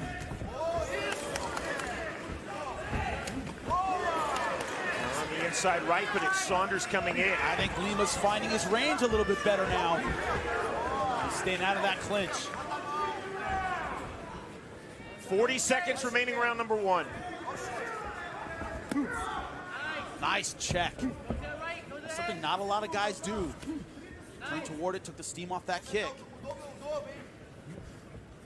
Referee Jason Herzog letting the action flow. No reason to step in. Both guys very busy. Very busy. High tempo, high pace in this fight. Nice left hook. Final seconds of round number one. Scheduled for 3 rounds in this welterweight tournament final. That's round number one in the books. Tight round number 1, Jimmy. How'd you see it? Very tight round number 1. Douglas Lima, 10-9. I thought he found his range at the end, was landing some good strikes, also did a little more damage. You see the wear on the face of Ben Saunders, but very close first round. Bellator fans, you agree with Jimmy Smith on the Bellator app? Your vote has it 10-9 Lima round 1. And I agree with his coach. Don't chase him around, don't extend, don't give him an opening for that right hand. Be aggressive, but you don't want to chase a guy. $100,000, a world title shot to the winner of this tournament final in the welterweight division. Come on, Ben! Bobby Robert, you see Ben Saunders' coach. Didn't put his mouthpiece in. I need you to set the gates up. Saunders undefeated in his career when Robert is in the corner. That's lucky for him. He has Jason Herzog. A lot of referees go, I don't care. It's not my fault you forgot it. Took Saunders a while to realize he forgot it too. Saunders has other things on his mind than a mouthpiece.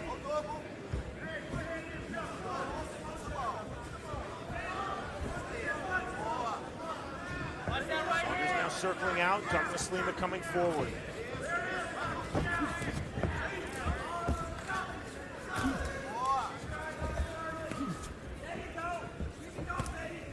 General rule of thumb, if your opponent hits harder than you do, you gotta hit him more. Ben has to throw more combinations. Huge shot, now Lima looking to finish. Deja vu all over again, beautiful right hand. Rubber guard for Saunders, mission control, trying to hold on desperately. He's in trouble trying to recover. That was a bad shot. Blood, as you see, all over the face of Ben Saunders. That deep cut in the lid.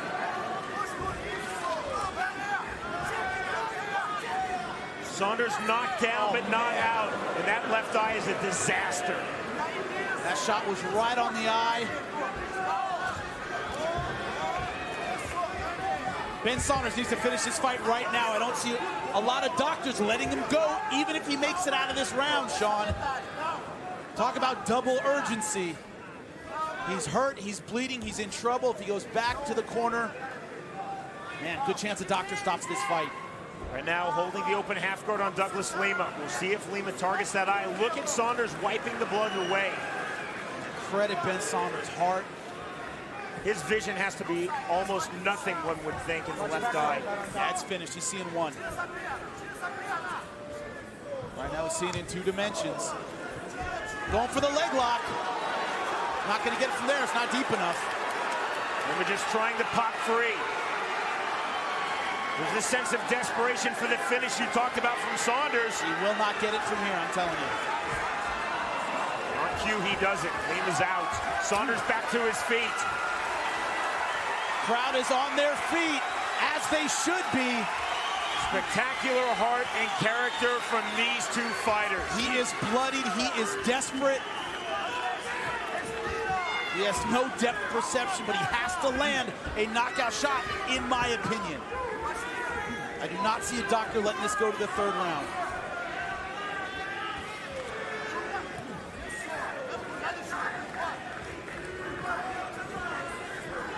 Look at Saunders' left eye, almost fully closed. And whatever vision he has left is being obscured by that blood flow. Let's bring up the psychological issue here for Douglas Lima. His friend is hurt, he is bloodied. That eye is swollen shut. Will he go in for the kill at this point? That's a big question. He knows a good right hand might permanently damage that left eye, Sean. That could be a factor. Jimmy, a partial answer to your question. On the ground, top position, Lima was not targeting Saunders' eye. I mean, you know, detached retinas, eye damage can end a career. He knows it's swollen shut. Lima hasn't thrown a lot of significant strikes since that first big one. He might not want to hurt his friend. That could be the issue here. Or it could just be tired. 35 seconds remaining, round number 2. Saunders dropped, Lima could not finish. This now is over. The head kick, that is it! The head kick knockout, and there is the finish for Douglas Lima. 2 welterweight tournament finals, 2 welterweight tournament victories. Out cold once again in a more devastating fashion. Ben Saunders still out. Douglas Lima victorious again. That kid's a beast. A monster at 170.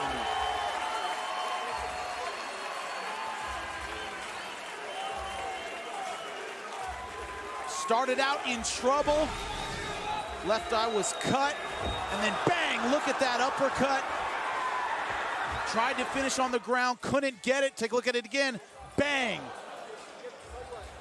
Semi-uppercut right to the chin.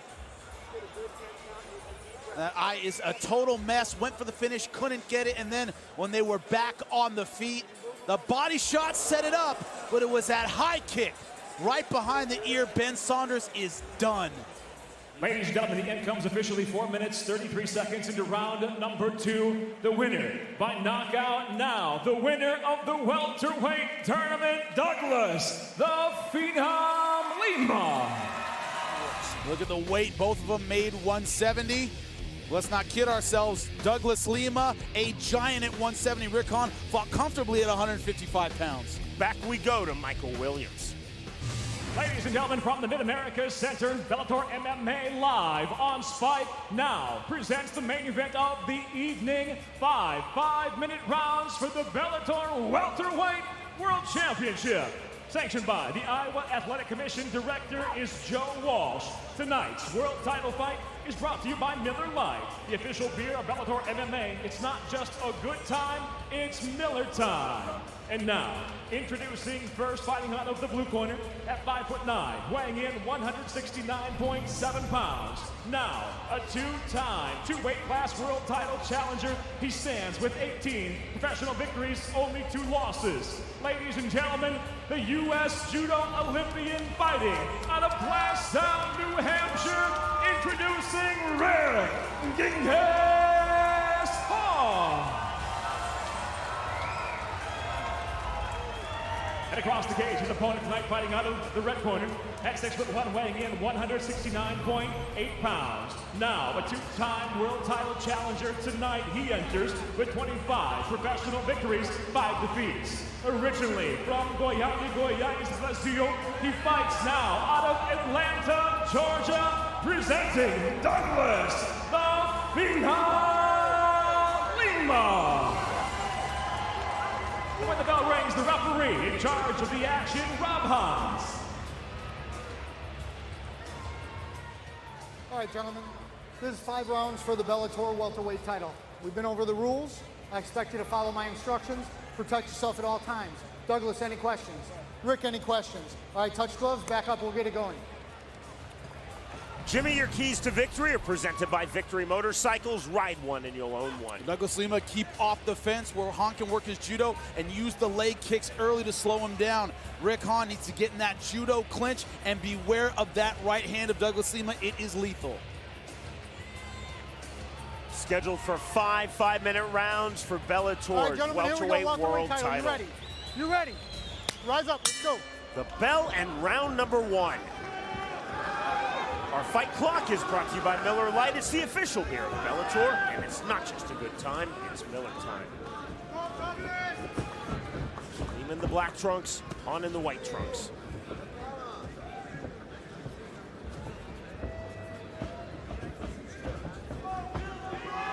Lima feels in striking, he has the clear-cut power advantage. Hawn feels he has the clear-cut speed advantage.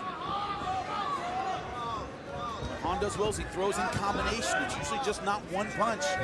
He's good at throwing 2 and 3 at a time. Already slowly trying to walk down Rick Hawn. Hawn on his bike.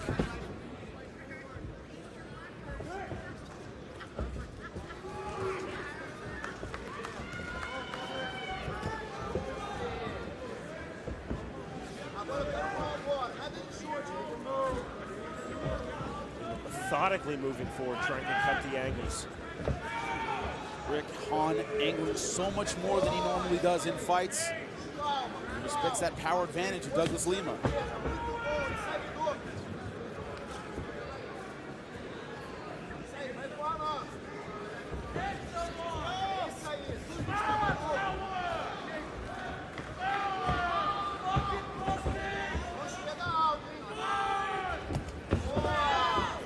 counter after being caught with the kick.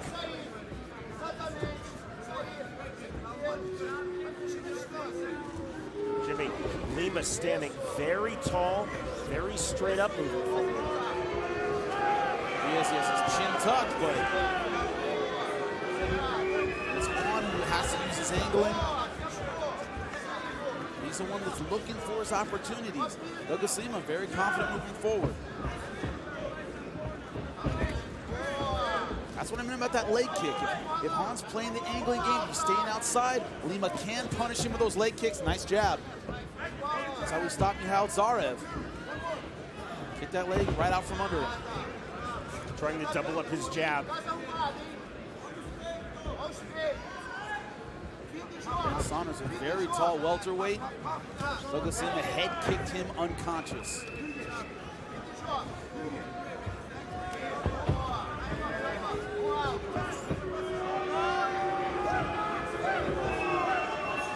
So far, Hawn hasn't given Douglas Lima a reason to back off.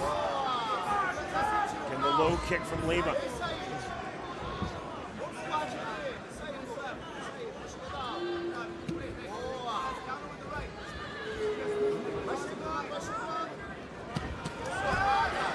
On the inside by Hawn. Jimmy, he told us that either in or out, I can't stay in middle range. He knows that the power and the reach of Lima would just be too much in that middle range. Right now he's playing an outside game. Hasn't been able to get inside and use his judo yet, partly because Douglas Lima has taken the center of the cage. I know he wants him up against the fence.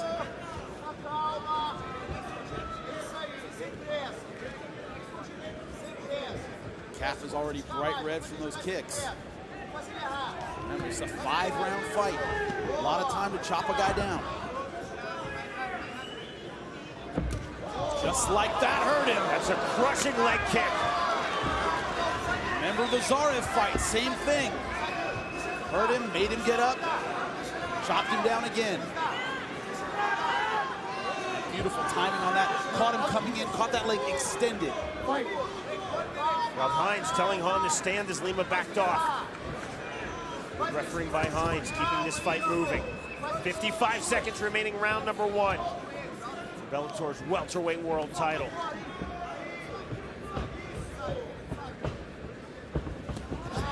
Trying to explode in with those punches, nothing landing. The thing about Rick Hawn, he generally throws punches, does a lot of boxing. Doesn't necessarily check a lot of kicks. Man, that's brutal. Oh, he's in trouble. Lima looking to finish. Still a lot of time remaining in round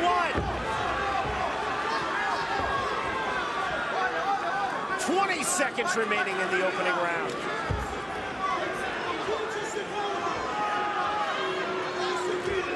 Moving back in. He has 10 seconds to finish now. Big strikes. Rob Hines taking a really close look. He is cut. The end of round 1. Leg kicks of Douglas Lima. Deadly in that first round. Look at him here, knocking him down twice.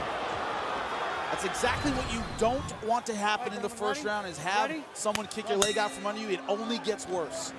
You see that Hawn is cut just above his left eye.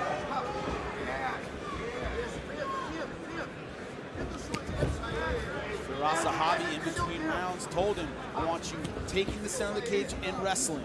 Jimmy, your scorecard round 1, need I ask? Easy 10-9 Douglas Lima. Didn't have the dominance of a 10-8, but definitely 10-9. And one thing he said is, you have to check those kicks at all costs, but it doesn't look like it's his instinct to check kicks. Hasn't been doing it in the first round, and look, 24-4 in strikes landed in round 1, a wipeout for Douglas Lima. Trying to drive in. See, Lima's not going to dive in. Checking a kick is one of those things you really have to drill in practice. It's not usually your instinct to turn your shin towards someone kicking you. Look at Hawn standing, limping. He's in trouble. He's visibly winced.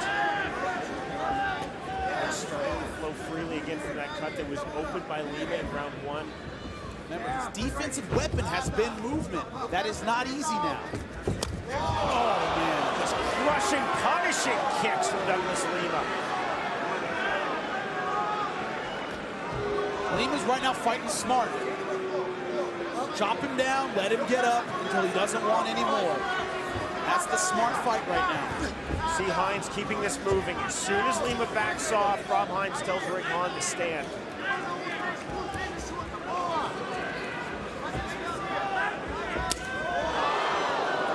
Look at the power that he blocks it and it knocks him into the fence. One-way traffic at the moment for Douglas Lima. One thing Rick Hawn hasn't had at 170 is that one-punch knockout power he had at 55. It's going to be hard for him to turn this tide with one punch like he could at 55. Hawn just keeps getting dropped now by those leg kicks of Douglas Lima. Just thunderous leg kicks. Again, Lima backs off. Lima has zero interest in following Hawn down. And why would he right now with the fight going this way? You don't change a winning game. Right now, the outside game is winning in this fight. One thing you have to know as a fighter, for me, that's your whole career. That's your career right there. So you have to wonder how many times Rick Hawn's going to want to get up and keep taking more of these. Trying to explode forward with those punches, just nothing there. Remember, all these low kicks, they set up that high kick just like that. Well blocked by Hawn, and a big message being sent with that kick from Lima nonetheless.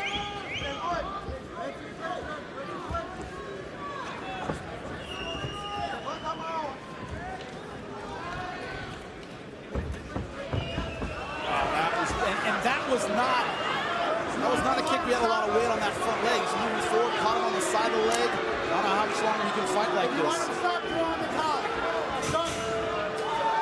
That's a corner stoppage.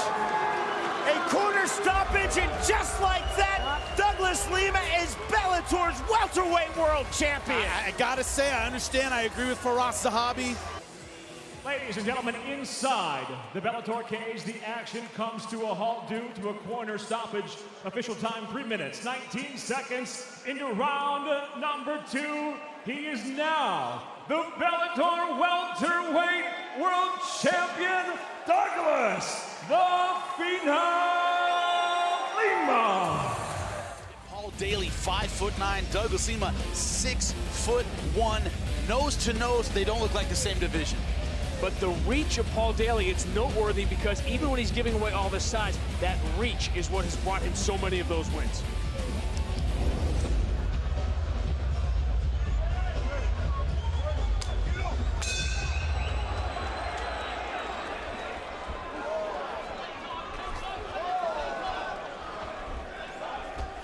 Paul Daley takes a big shot. He's down immediately. He walked into trouble. He immediately tries to tie Lima up in the half guard. Interesting decision here. Will he try and go with his ground game and pass? It looks like he will.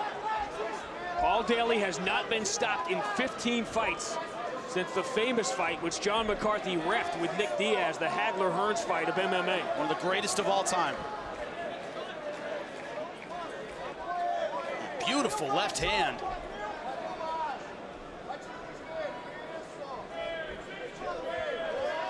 So far, I'm sorry, Paul Daley showing great defense on the ground so far, getting that arm underneath. He feels like a lot of great strikers that his ground game doesn't get the credit it deserves. He had the half guard sweep against Dennis Olsen he was very proud of last year. Remember this, last year, Douglas Lima was a heavy favorite against Andre Koreshkov. Everyone assumed Douglas Lima was going to win that fight because very few people knew about the injury. One man said Koreshkov is going to score this upset and win the title, and that one man was Paul Daley. All the bravado, both these guys very, very smart. They understand the fight game. They're both students. Paul Daley can clear his head. Very, very smart. He's not going to get wild right now. Douglas Lima going for his ground game rather than separate and see if Paul Semtex Daley has cleared his head. Interesting choice. Can you stay too married to a game plan? Yeah, completely. Of course you can. This guy, he had hurt, he had him rocked. As long as he's grappling, that gives him time to clear his head.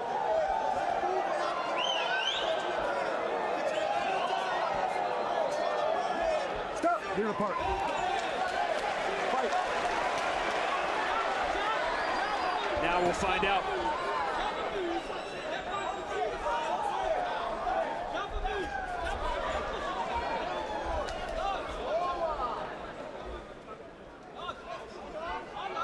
Both these guys covering a lot of real estate with their punches. They're really moving in off the jab in the right hand. Daley eats another shot to get inside, this time trying to make it pay off. Lima quickly out of trouble. Both guys committing 100%. Really expected them to show more respect early in this fight, but both guys swinging for the fences. Nice short uppercut. Let go of the cage, Paul. How injured was Douglas Lima last summer against Koreshkov? This is more standing offense than we saw from him in that entire 25-minute fight. He couldn't move. He was a sitting duck for the takedowns of Andrei Koreshkov, and we couldn't believe it. See the guy yelling at Paul Semtex, that's Kenny Johnson. Outstanding wrestler. Made the transition to coaching MMA. That's the guy he's been working with on his takedown defense. But man, the pressure Lima can put against you in the fence. Come on, giant at 170.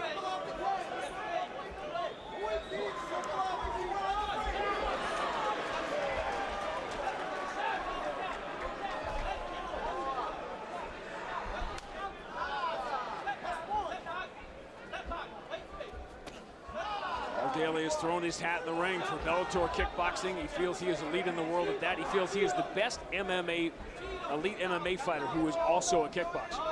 There's kickboxers at the top of that game who've had a few MMA fights, but none who make a living from it. Douglas Lima, he's checking all those kicks. He's aware of them, moving his shin out. What does that tell you? What have you seen about his knees? Watching the first 4 minutes. He has faith in them. You wouldn't turn and check if you didn't believe in your knee. You wouldn't be throwing kicks if you didn't believe in your knee. You can lie to us in the interviews, and a lot of guys do, but you can see it when they start fighting.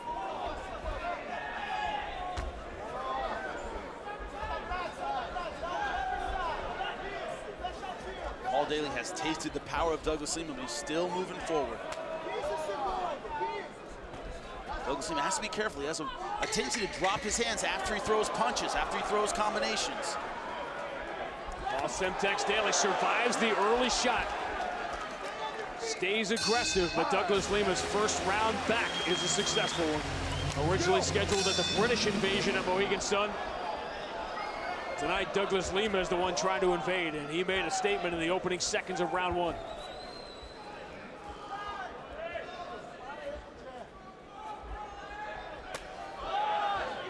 Both guys committing to that leg kick.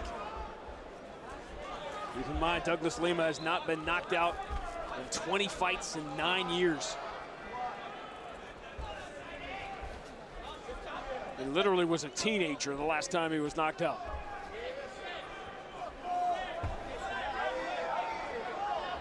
Remember correctly, it was Matt Brown as well. That's a tough guy if you're getting knocked out by somebody. It's a hell of a name to get knocked out by. No shame in that.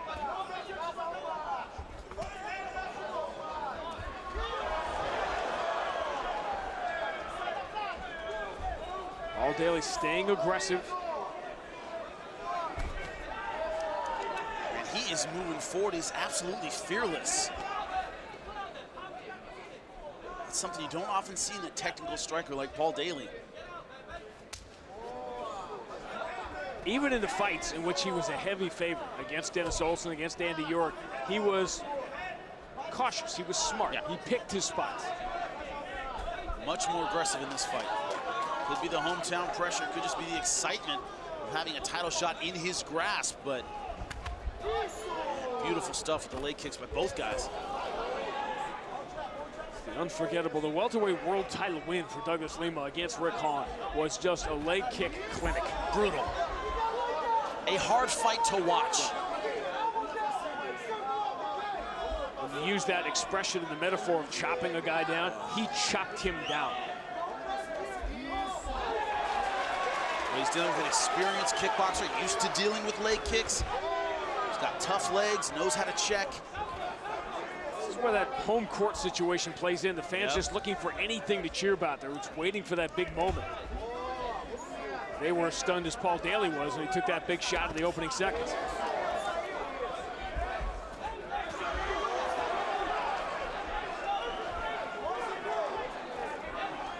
What I'm wondering is who's going to throw that effective third and fourth punch. Both guys throwing powerful singles. Lima just trying to back him off with the leg kicks now. But neither guy really throwing in combination. Paul Daley playing the bully a little bit more in this second round.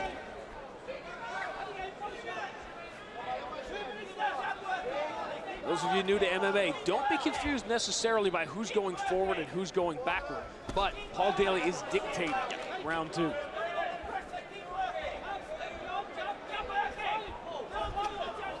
Also remember, that's the easiest thing for the judges to see. It's the second, oh, good left hook. That hurt him. Rocked by the uppercut. And Paul Daley says more, bring it on. He should oblige him. He's backing off right now. I think he has him hurt. I think that's a little false bravado by Paul Daley. And Douglas Lima starting to pour it on now. And it's Daley going for a takedown, which is as telling as anything you're going to see. I think he's hurt bad. And for the high crotch, look how Daley just falls to the ground. Lima bullying him down.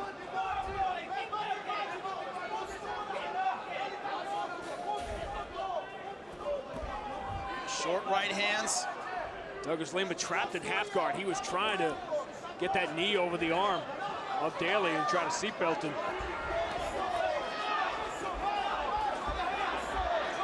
Hasn't let him off the hook since hurting him on the feet. A big start to round 1 for Douglas Lima, a big finish to round 2 for Douglas Lima.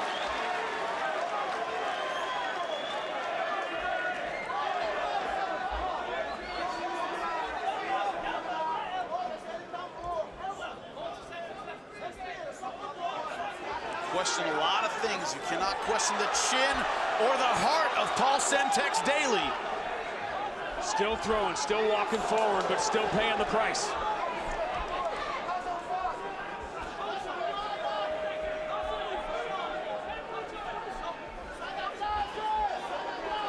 Douglas Lima starting to slow down. He may be tired.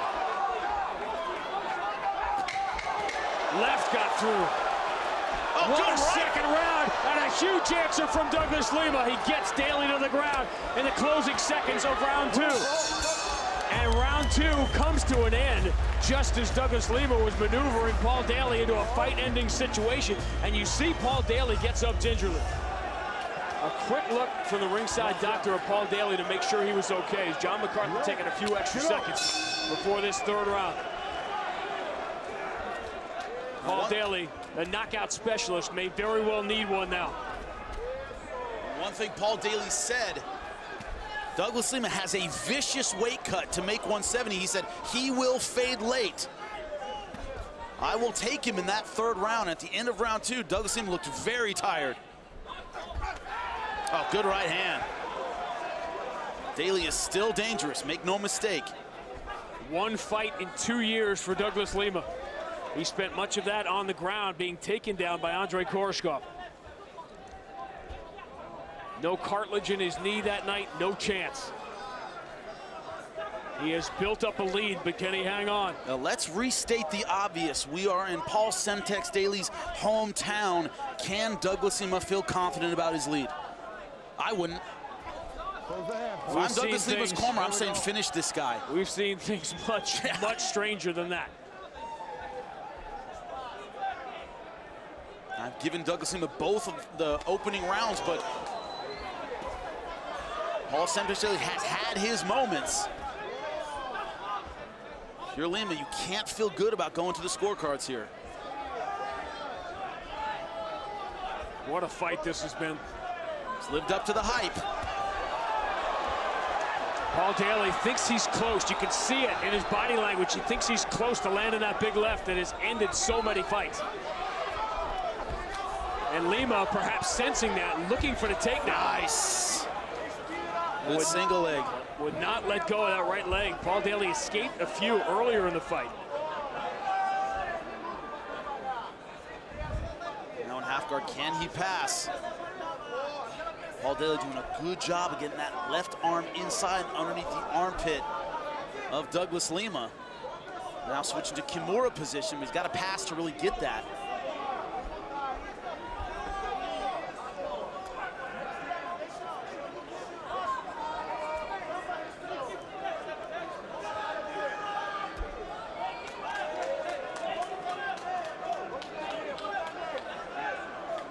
Just hold. We gotta work there. Let's go. The 2 years away, you can tell weighing on Douglas Lima, but the early damage suffered by Paul Daley is what's weighing on him. He had him hurt severely a couple times in round 2.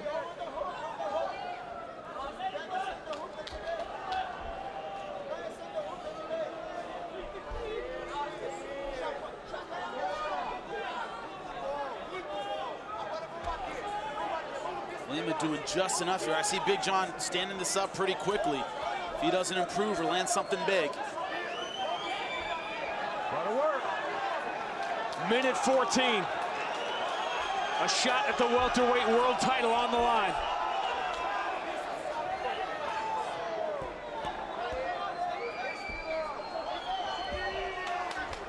Always stepping over in a half guard, staying busy. Douglas Lima scored the big shot in the opening seconds of the fight and never really let that momentum go. Douglas Lima watch the Kimura with his left arm. That's what Paul Semtex Daley is trying to isolate, but it's very hard to get from half guard. Turn into a sweep, though. Lima's not having it, able to get his arm out. Can Paul Daley even get the ball back to throw that Hail Mary? He is on top. Lima going for the sweep. Great job by Douglas Lima. Beautiful sweep. At a critical time.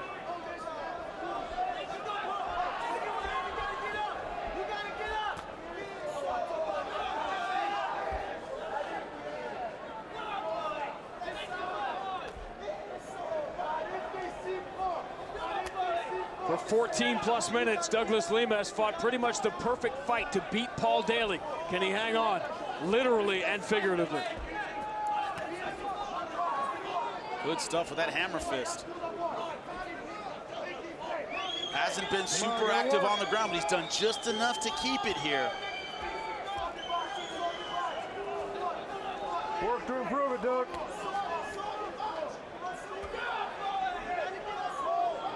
Douglas Lima began the fight by putting Paul Daley on the ground. He ends the fight with Daley on the ground. Start to finish, Douglas Lima plays what might have been the perfect road game, trying to score the win in Paul Daley's home turf. We'll find out if he did it. Ladies and gentlemen, having gone the distance in tonight's main event, we'll go to your 3 cage-side judges, Sal D'Amato, Chris Lee, and Howard Hughes. All score the fight exactly the same at 30-27 for the winner by unanimous decision, Douglas the Phenom Lima. Ladies and gentlemen, Bellator MMA presented tonight by Miller Lite on Spike from Tel Aviv. The time has come for the main event of the evening. 5 5-minute rounds, the rematch for the Bellator Welterweight World Championship.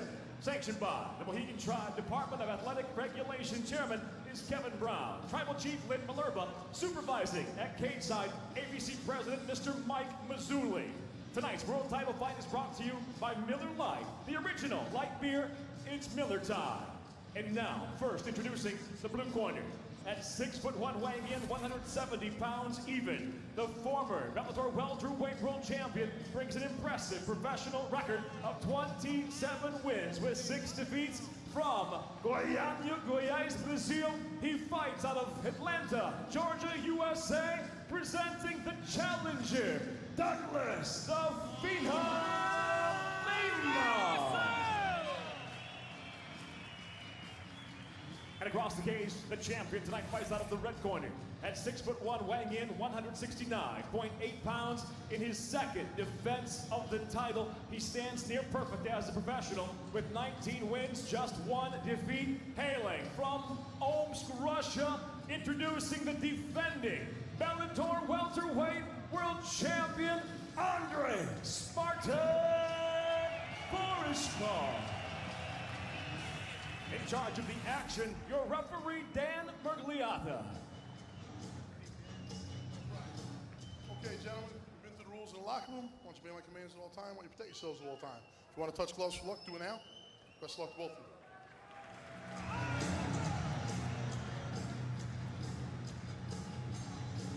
you. A defining moment for these two begins now.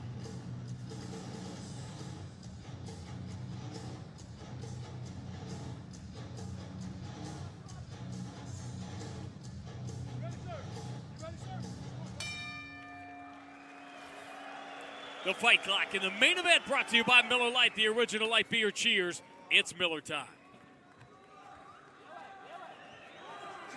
The story of the first fight was a simple one. Everyone expected Koreshkov to stay on his feet. He immediately took Douglas Lima to the ground over and over again and out-wrestled him to win the world title.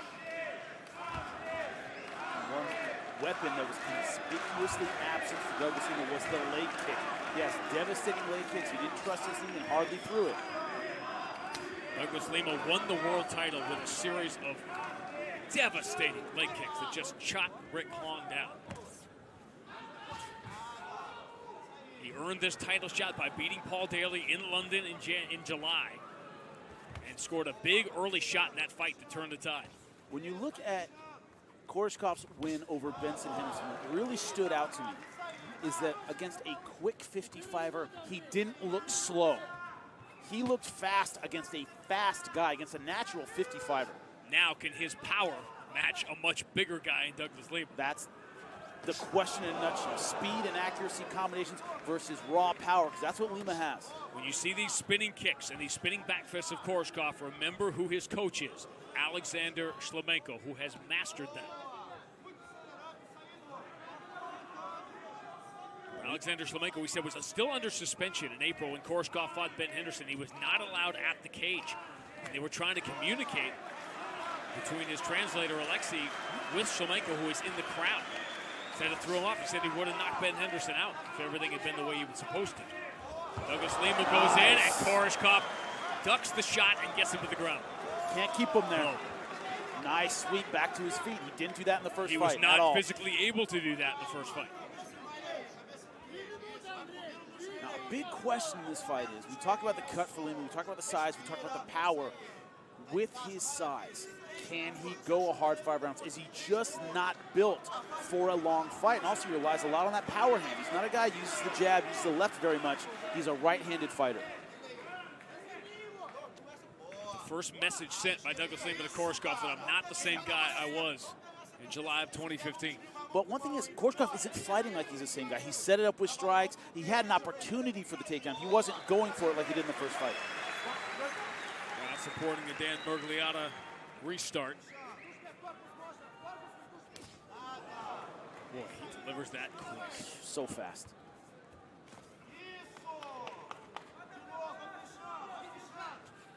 Because of sort of the worldwide, you want to call it disrespect, you can. The idea that Andrei Koreshkov still doesn't appear in some people's top 5 or their top 10, which is absurd. Absurd. But it's something that Andrei Koreshkov can use. Like, what else does he have to do? 19-1, he's dominated everybody. Ask him who he would love to fight more than anybody else in the world. It's Ben Askren, because he wants that loss back. He was just 22 when he fought that fight. He wasn't prepared to fight a world-class wrestler at that time. He would love more than anything to fight Ben Askren again, which I'm sure is now sending Ben Askren to social media. Would expect nothing less. He said leg kick, it was effective. It hurt the lead leg of Andrei Koreshkov. Andrei Koreshkov a lot of times has kind of a boxing style. He relies on being able to put pressure on that lead leg. He's very good with the lead hand. In order to use that, a lot of times you need the lead leg to plant effectively. He knocked down Marius Saromfis with a jab. Incredible power in that snapping lead lead jab. And Lima, you can see, pushes behind the jab because he's setting up the right hand. He hardly ever flicks it out. It's like that Larry Holmes stiff kind of jab. That's what he loves. Easton assassin. You can explain who Larry Holmes is to all the kids out there. They have Google. They have One of the Wikipedia. greatest heavyweights of all time. Thank you. He had the misfortune of being heavyweight champion after Muhammad Ali. But known for his jab, maybe the best in heavyweight history. But it had that pushing kind of jab, and he snapped your head back. Lima pushes off the jab. He doesn't snap it. It's really just a setup. This is for the welterweight world title. Next Saturday night in San Jose. You want to talk about a dream fight. Years in the making. Ben Henderson ruled the UFC's lightweight division for years. Michael Chandler's been the poster boy in Bellator. They will finally meet for the world title next Saturday night, plus the return of MVP next Saturday night at 9, live and free on Spike. Koreshkov got the early takedown. Lima got it back to the feet.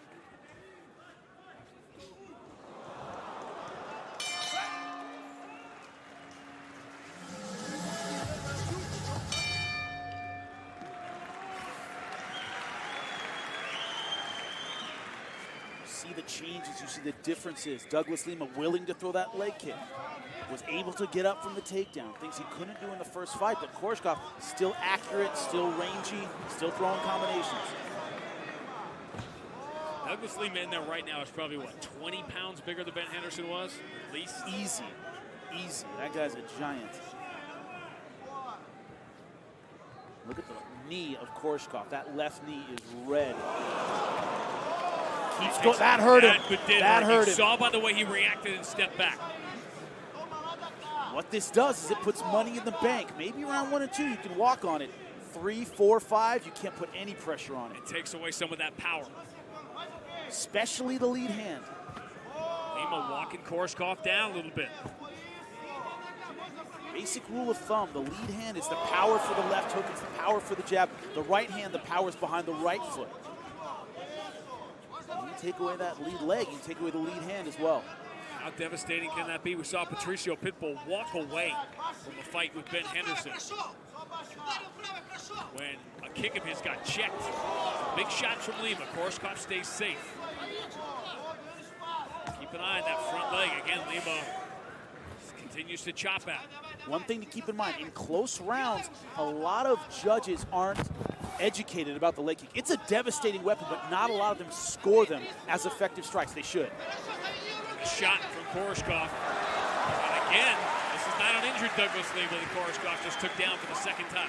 Remember that number I gave you earlier. Koreshkov, his entire Bellator career, had 1 takedown. 1 before the first fight with Lima. He scored 4 in that fight, and this is 2 here. Good place to get back to his feet. Up against the fence, to try to get his hips underneath and pop back to his feet. The problem in this position is Koreshkov spends a lot of time keeping Lima down, doesn't get his own ground and pound going. Good job getting his hips close.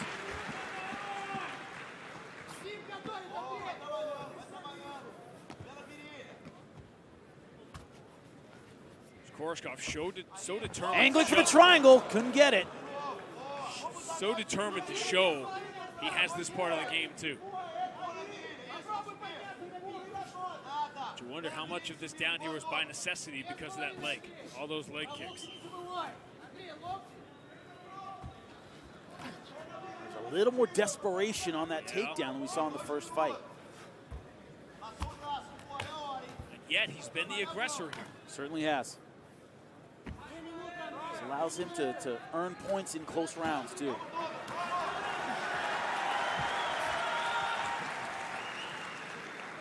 Could be looking at a situation where Douglas Lima hurt Koreshkov, but he could be down 2-0 anyway.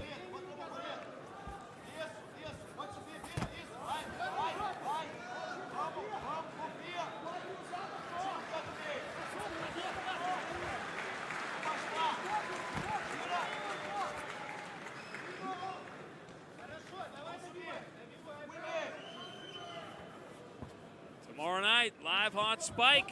Philadelphia's own Danny Garcia will fight at home for the first time in 6 years. Plus rising super welterweight star Jarrett Hurt will make more of an impact. PBC on Spike, the award-winning PBC on Spike from Philadelphia tomorrow night at 9 live on Spike.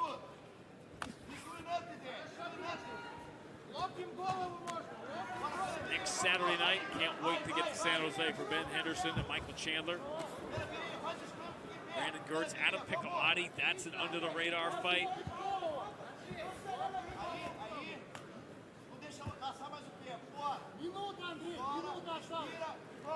Move into December.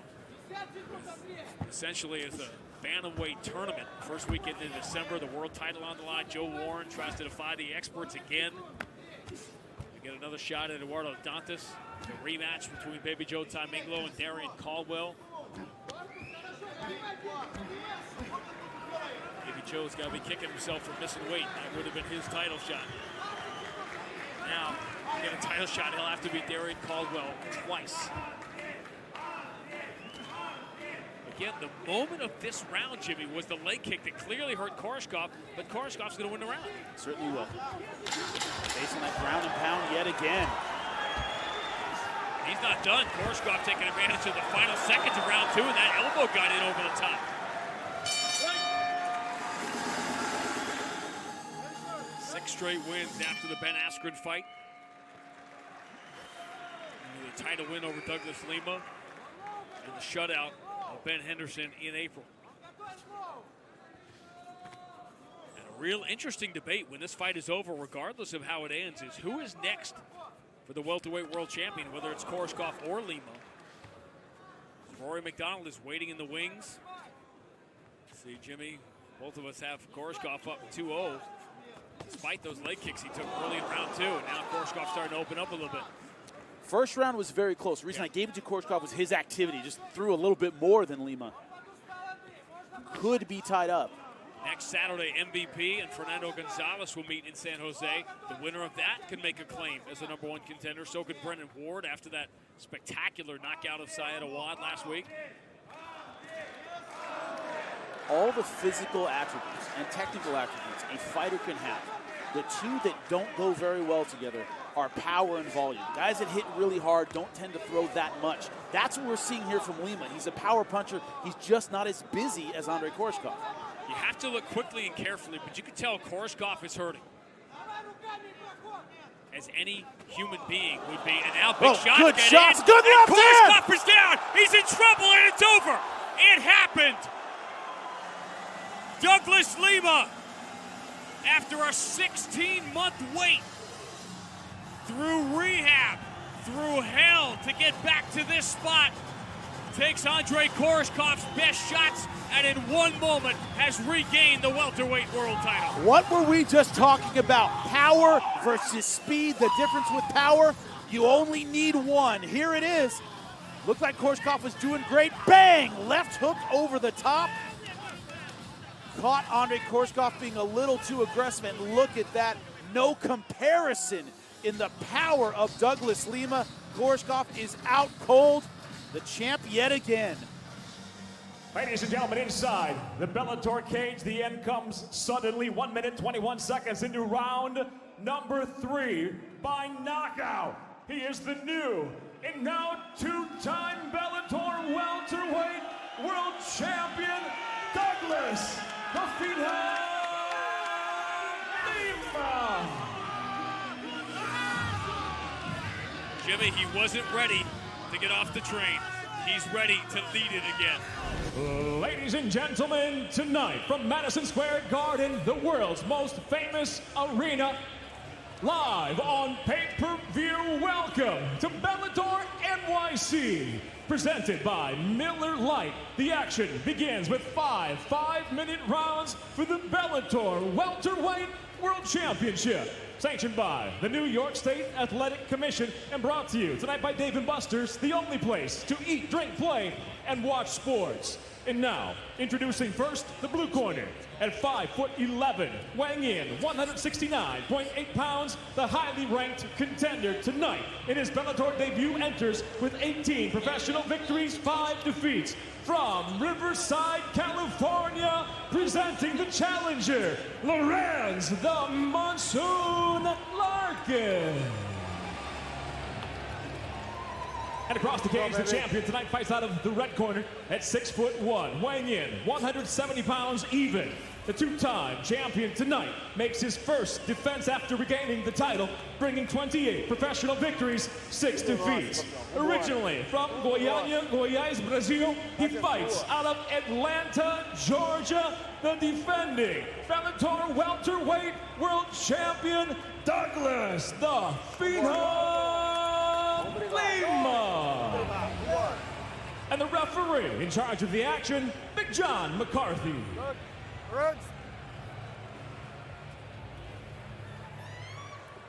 Gentlemen, got over the rules in the back. I want you to protect yourself at all times, obey my commands at all times. I want you to fight hard but fight clean. If you want to touch gloves, touch them now. Good luck to both of you. The best in the game, Big John McCarthy, the third man inside the Bellator MMA cage, scheduled for 5 rounds for the Bellator Welterweight Championship. Douglas Lima, the Bellator Welterweight Champion, in the midst of his second reign. You ready?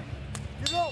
The bell and round 1. The fight clock is brought to you by Miller Lite, the original light beer. Cheers, it's Miller time. And it is the champion, Lima in the red gloves, the challenger Larkin in the blue gloves. And Jimmy, both of these warriors capable of stealing the other's soul with their striking prowess. And they both know it. There's a tremendous amount of respect between these two fighters.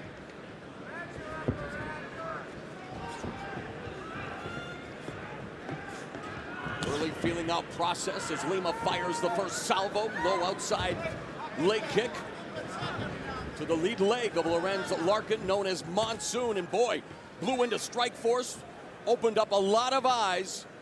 And then, of course, went on to the UFC, where he leaves with a 2-fight winning streak. Winner of his 4 of his last 5 fights. Lots of momentum coming into this high-pressure Bellator debut. Douglas Lima, if there's a weakness to his style, he tends to overemphasize the power punches. A lot of right hands, a lot of left hooks. Doesn't jab that often. Both guys starting with the leg kicks. Larkin told us going 5 rounds is not a concern. He feels that it's more of a mind game. He just has to make sure his mind knows that he's ready to go all 5, as Lima with a body kick. One thing is, Lima has gone 5 rounds. He's never won a 5-round decision. When he lost to Ben Askren, he lost to Koreshkov. He was out-wrestled in both of those fights and lost a 5-round decision. So he hasn't exactly done well over 25 minutes either. Keep that in mind. Unlike our main event, or one of our 2 main events tonight between Chael Sonnen and Wanderlei Silva, there is mutual respect between these 2 gladiators, and we're seeing it early on, Jimmy. A ton.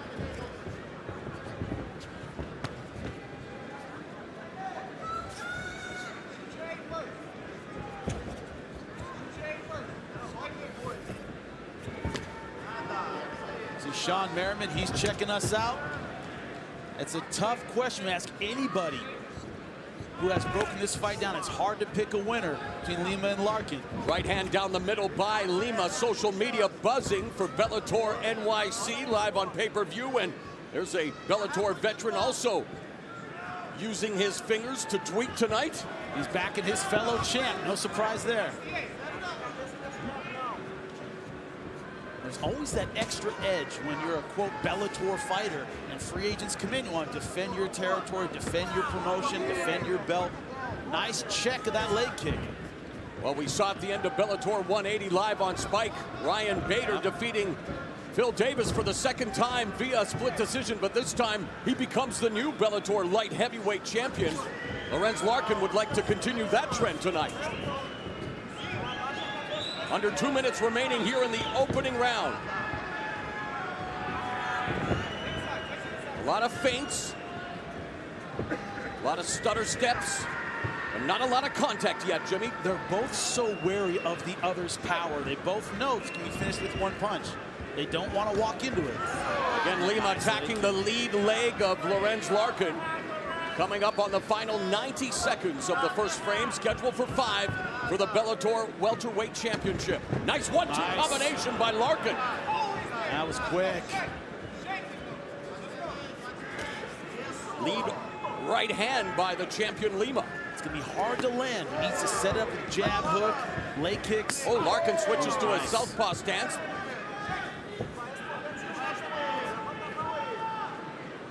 Switches back to orthodox, trying to befuddle the champion Douglas Lima. Final 60 seconds of a getting to know you round one. Right now, just give the slight edge to Lima. His leg kicks have been a little bit more effective. And he has Larkin up against the fence momentarily. Lima misses with that roundhouse kick. Now Larkin coming in with a lead right hand, followed up with a left. Again, high-level welterweights for the Bellator 170-pound championship. Are you surprised at all by the start, Jimmy? No, I'm not. I expect this to be a slow burn fight where they feel each other out, maybe get going rounds 2 and 3. Nice body kick. Oh, right uppercut, which allowed Lima to close the distance, land the left hand, has Larkin pinned against the fence in the final seconds of the opening round.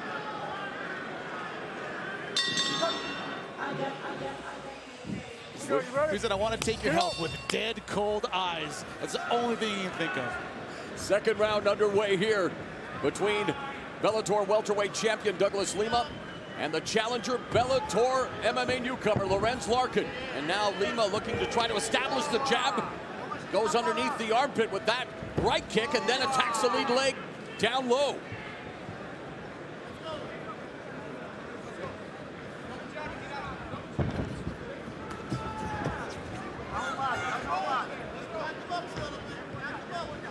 How did you score the opening 5 minutes, Jimmy? Once again, by the barest of margins, 10-9 Lima based on those leg kicks. Nice combination put together by Lorenz Larkin. And that's key. When Larkin puts combinations together, you see the hand speed. He is very, very quick. Just out of range of that attack by Douglas Lima was Larkin. Larkin pawing at Lima with the jab, trying to mesmerize him so he can follow up with something a little more vicious. One is not going to do it. Both these guys need to throw in combination. And as we've seen, I mean, Douglas Lima tends to over-rely on the straight right hand. Now Larkin comes in, but the kick was blocked, but an aggressive push by Larkin, who attacks the lead leg of Lima down low. 90 seconds gone in the second round. Larkin now starting to open up, starting to throw combinations, driving Lima back. Not much landing, but showing that aggressiveness. Another great leg kick. Yeah, the nose. Lima picked off Larkin there, but yeah, Larkin punishing Lima's nose, and it's beginning to leak plasma. Now they can extend, and Larkin connected with that right hand that caught the champion's attention. Larkin trying to impose his will and skill on Lima now. Lima catches Larkin with the left. Down goes Larkin, ground and pound from Lima. Shades of Koreshkov caught him coming in. Lima was slashing elbows as well as the champion dropped Lorenz Larkin with that nice left hook. Larkin's trying to keep him close. If you're Douglas Lima, you want to stand up and get back to striking because he is hurt. And Larkin doing his best to control Lima's posture inside the closed guard.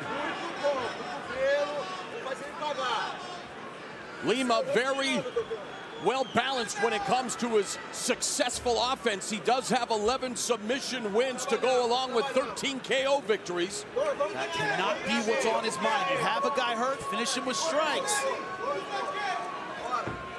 I expect him to stand up out of this. No, he's staying on with the ground and pound.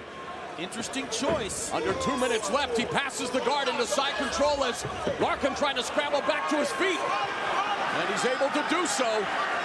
But a good sequence for the Bellator welterweight champion, Douglas Lima. That was almost finished right there, Morrow. Make no mistake. And again, the lead left hook by Lima.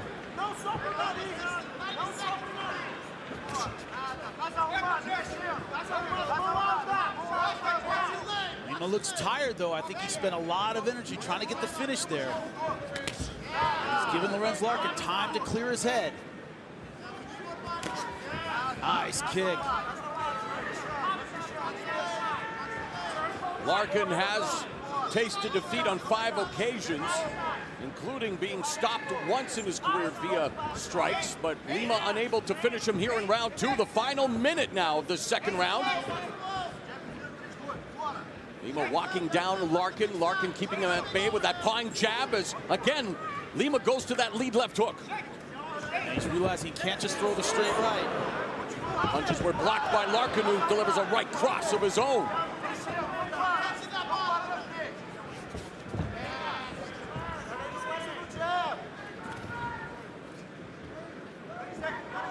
Final 30 seconds of the second round. Larkin just missed with that right uppercut and almost got clipped with that right cross from Lima. Again, Lima changing up his attack, attacking that lead leg, attacking the base. And both guys have shown that they have speed and finishing ability in this round. A good round for the champion Lima. But Larkin has proven to be resilient in his past MMA career and comes into his first MMA fight for Bellator with plenty of momentum. Round 3 underway. One thing you have to keep in mind is that Douglas Lima tends to fight in spurts. He tends to be active and take breaks like he's worried about his gas tank. Body kick by Lima. Larkin told us that he feels he's more of a fluid striker, where Lima's more of a powerhouse.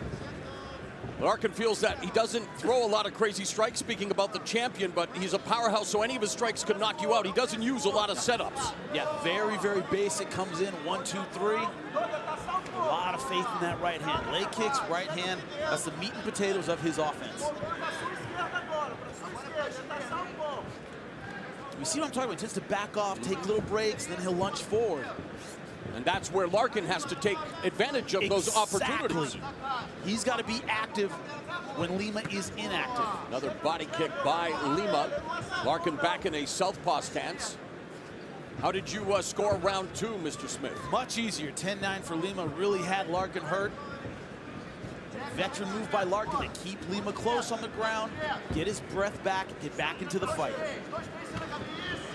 Again, just a lead right hand attacking the shoulder there was Lima. And again, that body kick, but Larkin from the southpaw stance circling to his right where he has been clipped with that left hook. Yes. Think about the psychological aspect, too. He was moving forward, he was landing in combination, then bang, Lima hits it. It might stifle Larkin's offense just a little bit. So everything was looking good right when he got dropped. Larkin content in staying in the southpaw stance, busy trying to establish that right jab inside low kick by the champion Lima. Grew up watching movies like Kickboxer, inspiring him to fight and using his kicks deftly tonight. Nice right hand. What does Larkin have to do a better job of as this fight progresses in terms of trying to close the distance on the champion, Jimmy? Angle, then attack. Right now, he's angling on the outside defensively. It's hard for Lima to get a read on him. What he has to do is cut the angle and then come in when Lima's unprepared. And Lima just planted another stiff jab on the mug of Lorenz Larkin.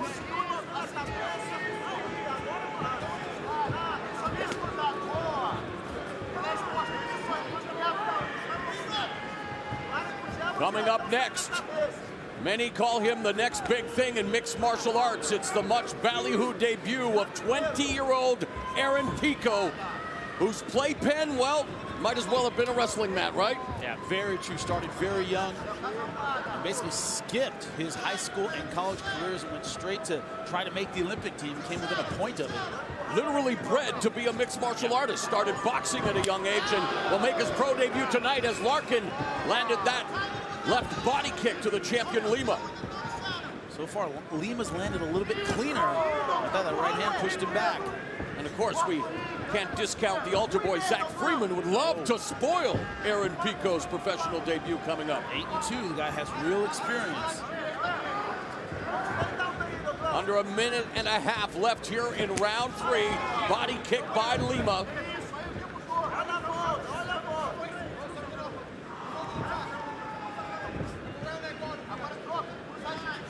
having trouble right now getting through the defense of Douglas Lima. Yeah, and just another good right. Got caught with another right hand from the champion Douglas Lima. And I think Lima, to his part, has been less active but more effective. I think when he has thrown, it's driven Larkin back. And a punch to the gut. Some sportsmanship there by Lima, and touches gloves with Larkin. That may have been just below the equator.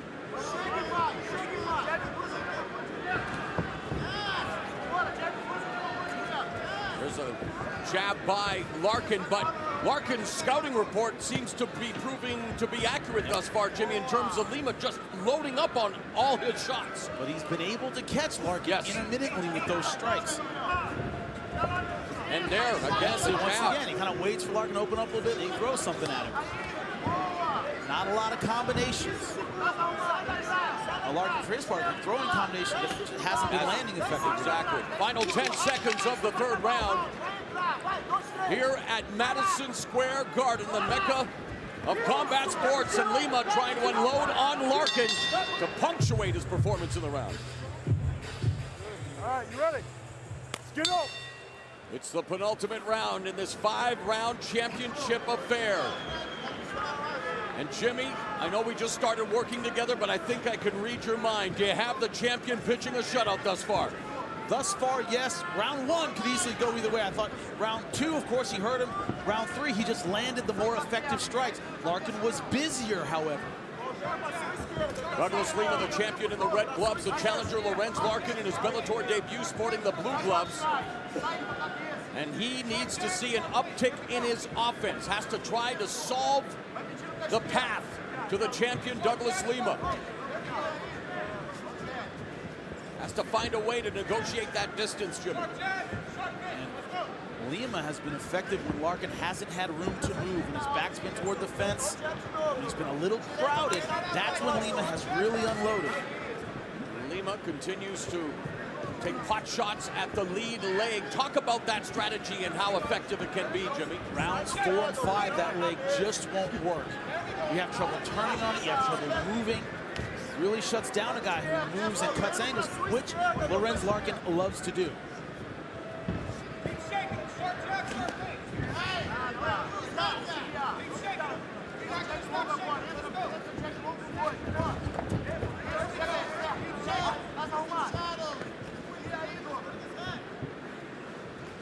There's a left kick underneath the right arm of Douglas Lima, but single shots, Jimmy, aren't going to get it done.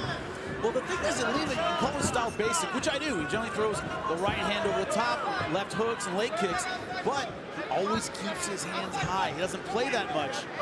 He'll drop him a little bit on the outside, but when he's in close, he keeps those hands very, very high. And that's something we haven't seen a lot of in terms of punches to the body. We've seen body kicks, but you saw Lima change his trajectory and begin to attack the midriff of Lorenz Larkin. Wondering if in this 4th round, Lorenz Larkin turns it up. He needs these championship rounds. One of the first 3 could have easily gone his way to the judges. You never know. Just like Mars back in the day, Jimmy, Larkin needs to pump up that volume. As the lead left hook. That's an old school reference, buddy. Hey, I'm almost 50, you know. 50 years young, my friend. We are just past the midpoint of round number 4. Lima continues to walk down Larkin in that southpaw stance and landing the jab. And the fans at home enjoying the action. And we have seen spurts of that back and forth action, but I don't think we've seen the fistic fireworks that we anticipated, and there are a few reasons why, Jim. Yeah, a lot of respect. Both guys are tricky opponents, especially Larkin. He angles a lot. It's hard to get a read on him. Oh, there's a left hook and a left kick that lands for Larkin. Yeah, Larkin getting a little busier in this 4th round. That may very well have been his best sustained offense of the fight.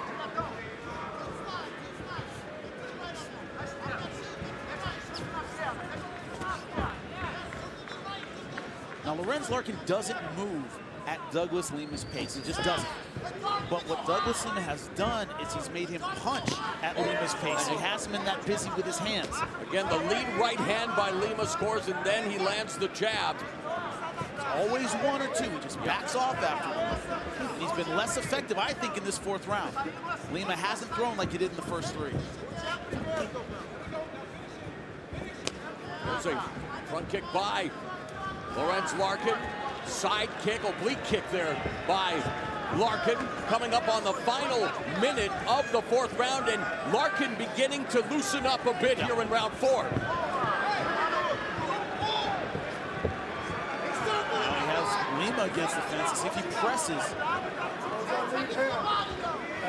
Surprised we haven't seen a takedown so far from Larkin. You know, try it, give it a shot, see if you can get him to the ground. Maybe ice a close round. Sharp body kick by Lima. Larkin double pumping the jab, coming in, but it's tripped up by the champion. And now in the open guard, Douglas Lima will try to capitalize on this situation as again Larkin immediately controls the champion's posture. Very good at that. Now Lima advancing to half guard. This is a close round. Let's see if he can maybe get a little offense going, turn it his way. Larkin wall walking back to a vertical base, now turning the champion up against the fence. Final few seconds of what has been Lorenz Larkin's best round. Has it been enough to get the round on Jimmy Smith's scorecard? We'll find out.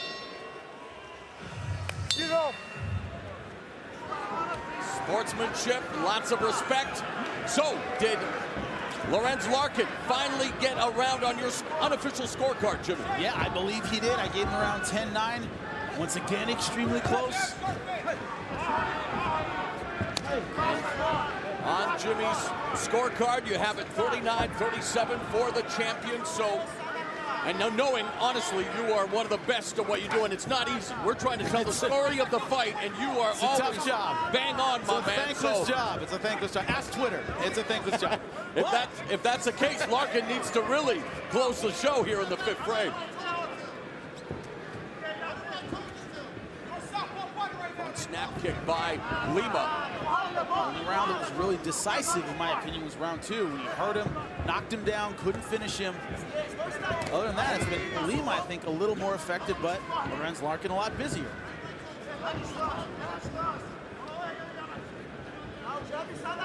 Larkin trying to cut off the cage, trying to walk down the champion, pawing at him with the jab, but needs to put together a combination. And after 20 minutes of action, wow, this is how close this fight is. According to CompuStrike, dead even in terms of arm strikes landed and almost in terms of punches thrown. Yeah, that's incredible.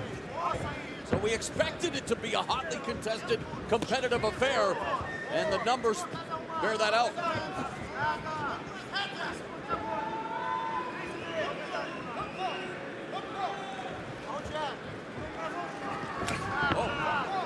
Jumping, getting creative in back kick by Larkin.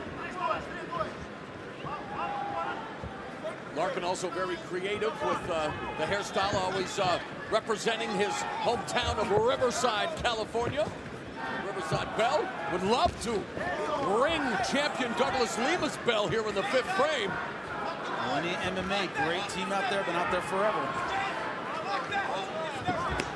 Lima's a lot less active in this 5th round.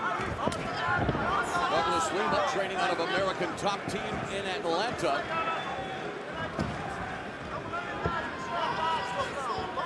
Midpoint of the 5th and final round. Lima lands the jab. Larkin back to a southpaw stance. Does this behoove him, Jimmy? Fighting as a lefty. I think anything that changes it up and maybe opens up Lima is a good idea. He hasn't really been able to get past the defense yet.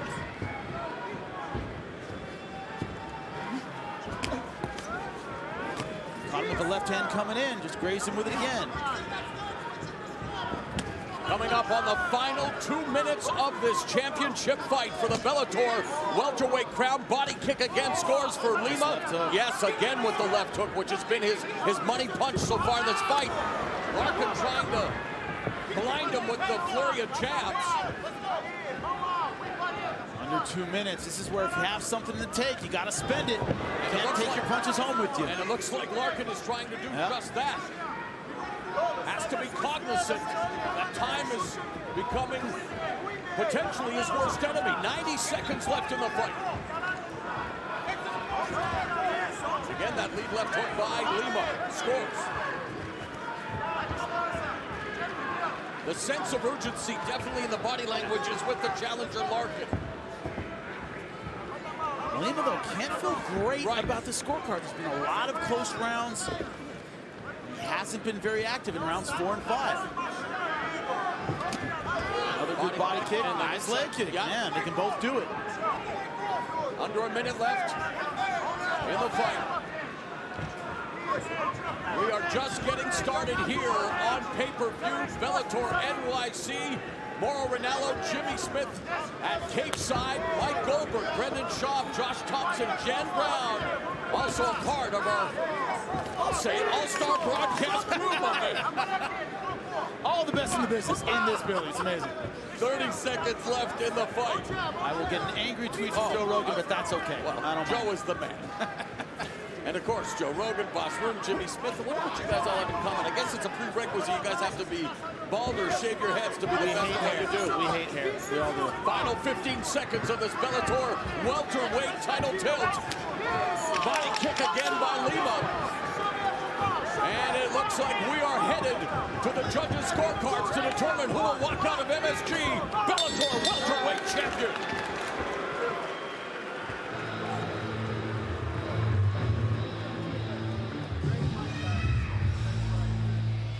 Ladies and gentlemen, having gone the distance, we'll go to your 3 judges at cage-side. Your first judge, Chris Lee, scores the fight 50-45. Well, judges Dave Torelli and Doug Crosby both see the fight the same, 48-47. All see it for the winner by unanimous decision. And still, Bellator welterweight world champion, Douglas the Phenom Lima. So Douglas Lima spoils the Bellator debut of Lorenz Larkin, retaining the Bellator welterweight title. Let's go up to Jimmy Smith. It is being hailed as the toughest tournament in MMA history. It is the opening round of the Bellator MMA welterweight Grand Prix, pitting former champion against former champion in this, their trilogy fight. Bring on Lima versus Koreshkov 3. Look at those records, 29-7, 21-2. Incredible athletes. The reach difference of 3 inches could be the difference in this fight for Koreshkov.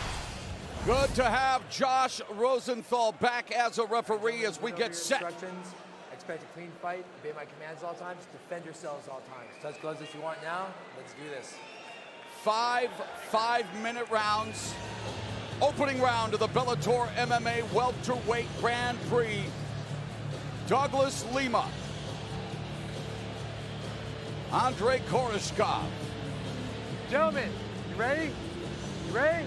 Let's fight. The bell and the rubber match begins. The stakes are high here as the winner will advance to face the victor of the much anticipated grudge match between the UK's Paul Daley and MVP Michael Venom Page. But this is about now. Lima in the red gloves, Koreshkov in the blue, and you know for Lima, the game plan is attack those legs with his ferocious kicks. He has got some of the hardest kicks in MMA. Oh, there you go. That kick right there. You can see Koreshkov came out in a southpaw stance. Wow, there you go. By Koreshkov. That's the first spinning technique that's ever touched Douglas Lima from Koreshkov. And you know Koreshkov's trainer, Alexander Shlemenko, known for his ostentatious spinning attack, smiled when that landed. Well, that's where Koreshkov has learned that from. And it is interesting to see that Koreshkov has come out here with this southpaw stance, but it does open up his body to an attack with the kicks by Douglas Lima. Inside low kick by Lima, minute gone in the opening round. Inside low kick by Koreshkov, who switches back to orthodox stance, and here we go. Cavalcade of kicks in round 1, and Koreshkov shoots, but telegraphed it, and Lima able to stuff it so far. He's able to stuff it so far, but you've got Koreshkov is strong, able to get inside. He is on that leg. He's still in good position. He get a high crotch from here. Douglas Lima trying to open him up, get that head up a little bit higher, but he still can get him. If he gets his hips up inside, he can get him right off of his feet. In their first meeting, Koreshkov smothering Lima with his wrestling. The rematch. Nice balance by Douglas Lima. Lima able to counter in the 3rd round with a left hook that set up the finish. And now here is the much anticipated rubber match. And both guys are going after. When we looked at this fight, Mauro, we talked about, look at Douglas Lima has got to attack that lead leg. He's got to do things to make Koreshkov open up. And Koreshkov has got to get those takedowns and take Douglas Lima out of range of those kicks. That's their roots to victory. Koreshkov frustrated by the mistakes he made in the loss to Lima, shoring those up in preparation for this third meeting between former Bellator MMA welterweight champions. Koreshkov has won 8 of his last 9 with the loss coming to Lima. Lima stabs Koreshkov with a knee to the midsection. Koreshkov looking for the trip, and Lima hanging on. Lima's got a good take. He's going to the double. He doesn't want to. He just decides, you know what, I'm going to clinch with you up against the fence. The one thing that we found out for a long time, Andre Koreshkov was a striker in Bellator. All of his strike, basically never used a takedown. And then we learned when he fought Douglas Lima the first time, he has got outstanding wrestling technique, and it is hard to deal with because Douglas Lima is known as a guy that is super hard to take down. Only 2 losses in Koreshkov's career have come against Lima and former Bellator champion Ben Askren. Koreshkov holds a title defense over former UFC lightweight champion Benson Henderson here in Bellator. And what do you make of the first round thus far, John? You know, honestly, it's exactly like I thought. When Koreshkov could get inside and could get that clinch and try for the rest of it, he needs to do that to get his victory today. And Douglas Lima needs to land those leg kicks. Doug needs to get Koreshkov off of him and off of the fence. It's okay if Doug goes for the takedown himself. And he doesn't want to be in this clinch position. Highly educated crowd in San Jose, raining down the boos. They know what these two are capable of, and they'd like to see a little more action. And it's always so surprising when, you know, people think they know Koreshkov being this great striker. Koreshkov knows that Douglas Lima has hurt him in the stand-up. And he knows he's a great striker, but he knows that he has an advantage in this fight if he puts Douglas Lima on the ground. Final minute of the first round, and Lima and Koreshkov jockeying for position along the fence. Both guys trying, Josh Rosenthal's trying to give him time here, trying to let them work it out. And you see the knees coming from Koreshkov, and although, you know, a lot of people in the stands want more, those knees inside, those knees on your thighs, they add up over time and make it to where your movement is limited. Koreshkov began training pancration and Army combat fighting when he was just 9. Made his pro MMA debut in October of 2010 and changing levels, looking for the takedown against Lima as 15 seconds are left in the first round. There was a nice left hook landed by Koreshkov in that little exchange. An uneventful opening round to the Bellator welterweight Grand Prix. Bell and round number 2.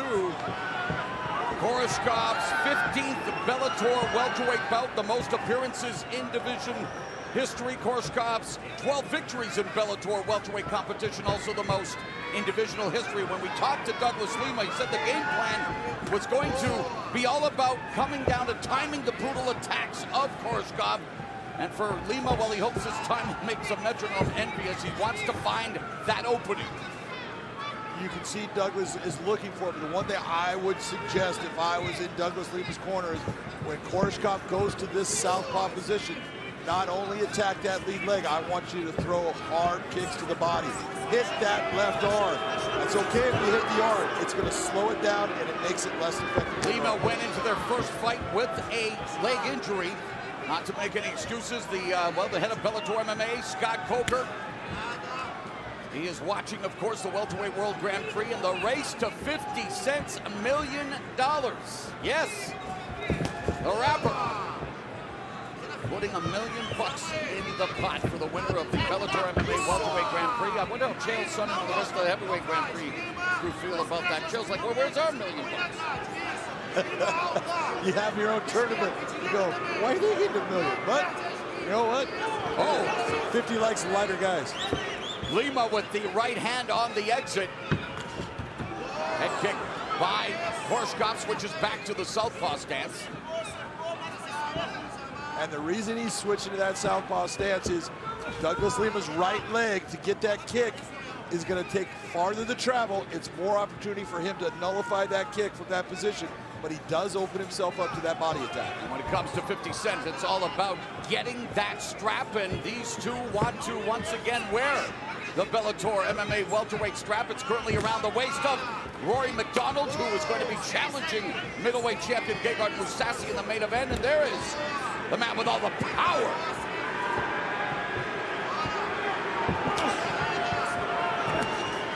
I like what I'm seeing from Douglas Lima because he's starting to read Koreshkov. He's starting to look for those counters. He's starting to set up that timing. He can see it.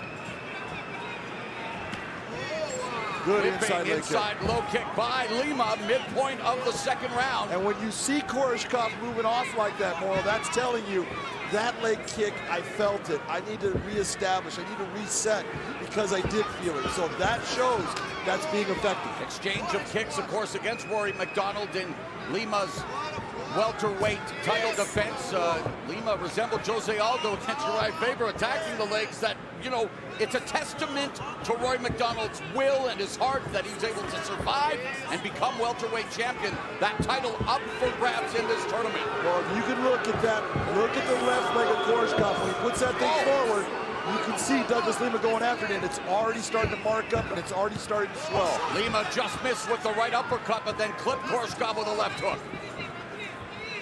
He's doing the same thing to Andrei Koreshkov's leg as he did to Rory McDonald's. There's already a hematoma on it, and that is going to affect Koreshkov in this fight if it continues. It's that time of year when the leaves change color, and Koreshkov's lead leg may be doing the same thing, courtesy of Douglas Lima. Douglas Lima's lower leg kicks are unbelievable. It's like getting hit with a Louisville Slugger.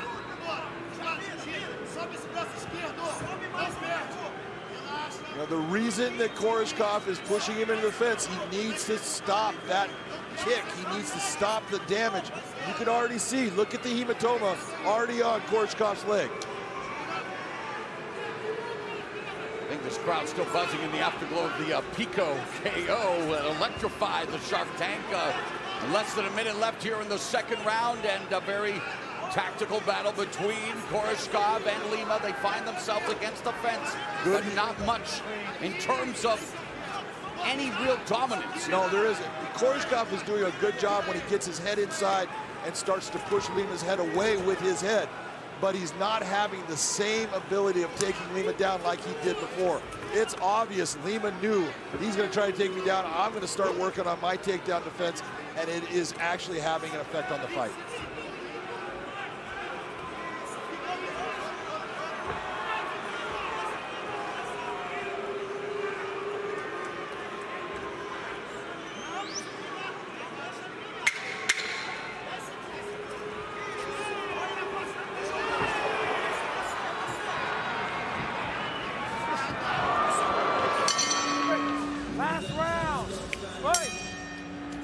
No, that's not correct, Mr. Rosenthal. This is round 3 of a scheduled 5 rounds. How do you have it after 2 on your unofficial scorecard, John? Right now, I'll tell you, that's the first round that I've ever given Douglas Lima against Koreshkov. Douglas Lima won that round 10-9. I think Josh Rosenthal did that same thing with Dan Henderson against Shogun Hua when they fought in this same building. So there's a problem. MMA fight. So many indelible MMA memories here at the Shark Tank. Koreshkov lands the left hand as Lima tripped. Exactly. It wasn't the left hand that hurt him. It was a trip of the feet.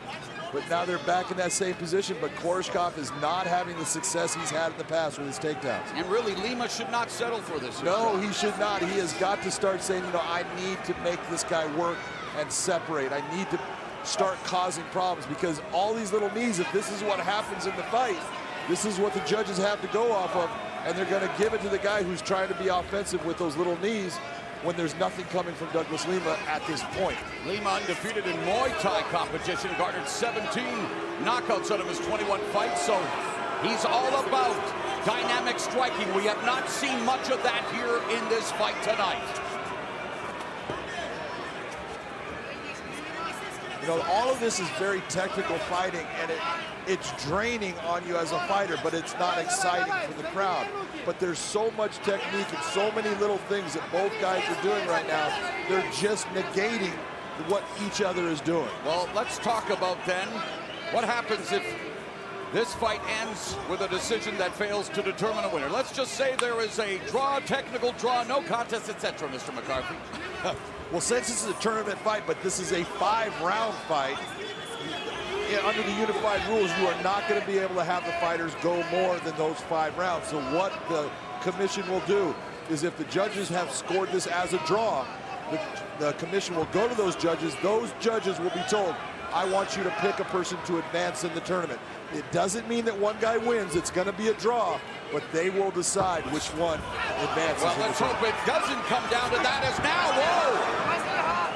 Koreshkov shaving Lima's head with that spinning back fist attempt that Lima just avoided. Midpoint of round 3, inside low kick by Lima. Koreshkov back to a southpaw stance, feints.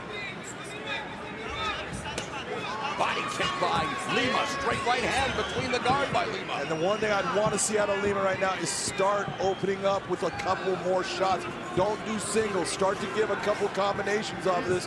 Hide that kick behind the hands. Make Koreshkov's hands come up and then hit that body. Wow. Blistering body kick by Lima. Inside low kick by Lima. Now Lima beginning to find his rhythm. Yeah, this kicking game, I'm telling you right now, the way Douglas Lima kicks, he is absolutely devastating with those kicks. Koreshkov is always going to try to close the distance if he can to stop those kicks. And Koreshkov beginning to feel the effects of the kicks. Switching stances now back to orthodox. And right there, that's what Douglas Lima has to do. Do not put your back on the cage. Get yourself out by that black ring. Body kick by Koreshkov, a better outside low kick by Lima. And again, it forces Koreshkov to switch stances. And if the one thing, if I was in Douglas Lima's corner right now, I'm telling you, I want you to move forward, pressure. Go forward slowly, but go forward. Lima stops the takedown attempt by Koreshkov. Looking for Koreshkov's back now, looking for the front choke. Sprawling. Lima has 11 submission victories out of his 29. Very well versed. 13 knockout wins, 11 submission victories for Douglas Lima. And this is 37th professional fight. Koreshkov needs to get that wrist control off. He's not going to have a nice knee tap right there by Douglas Lima to get him back. Good job of Koreshkov to get back to the feet. But this is where Douglas Lima wants to be. Put Koreshkov's back towards the fence. You're going to have a much better success rate than putting your back like it is right now, because now you're allowing Koreshkov, when he gets that charge, put you right up into that cage with the clinch. Koreshkov leads with the left hand of the body, wants to secure the takedown as the clock reaches the final 20 seconds of the 3rd round. Are you surprised at all as the way this fight is played out, John, knowing what we knew coming in? I am not surprised, because I knew it was going to be technical, because both of them knew exactly what they had to do. We are headed to the penultimate round. Fight!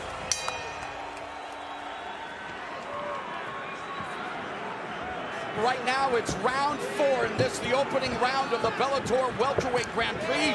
Former 2-time champion Douglas Lima against former champ Andrei Koreshkov, and man, it's still anybody's fight. It is, and one of the things that I noticed in Douglas Lima going back to his corner after the end of the round, he is not breathing hard at all. He is in shape, and he should try to start pushing the pace of this fight. Koreshkov has put a lot of energy in trying to get those takedowns. He has not been successful, and it is starting to have an effect on him.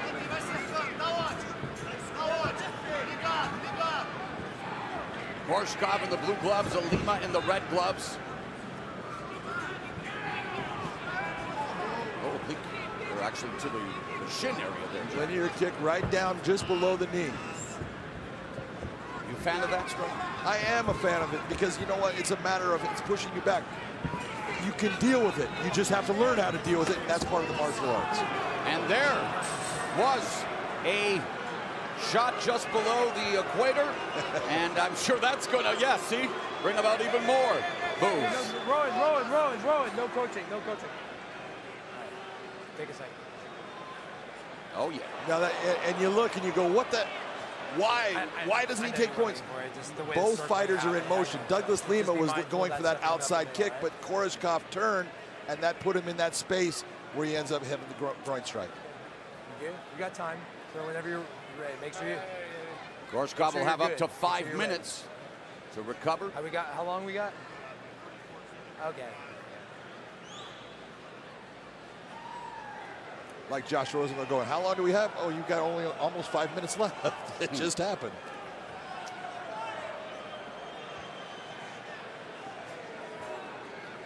So if it happens again, I'm going to have to take the point. Okay? Just getting started here in this Bellator welterweight Grand Prix.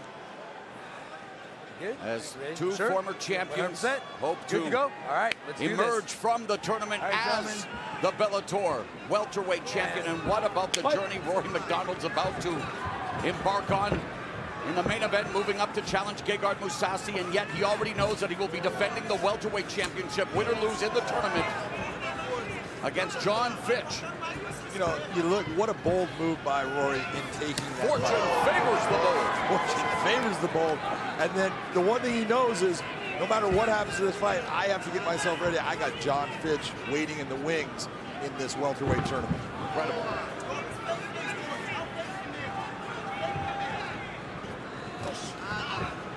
Koreshkov lunging forward with that overhand left. Back to orthodox, now to southpaw. So Koreshkov just doing his best to try to befuddle Lima, looking for the takedown. Really beautifully defended by Lima. Exactly. You look, he got deep on him. Good level change, got deep on that takedown, and Lima just bounced him off like he was a block wall. Koreshkov is having no success in the takedowns of Douglas Lima.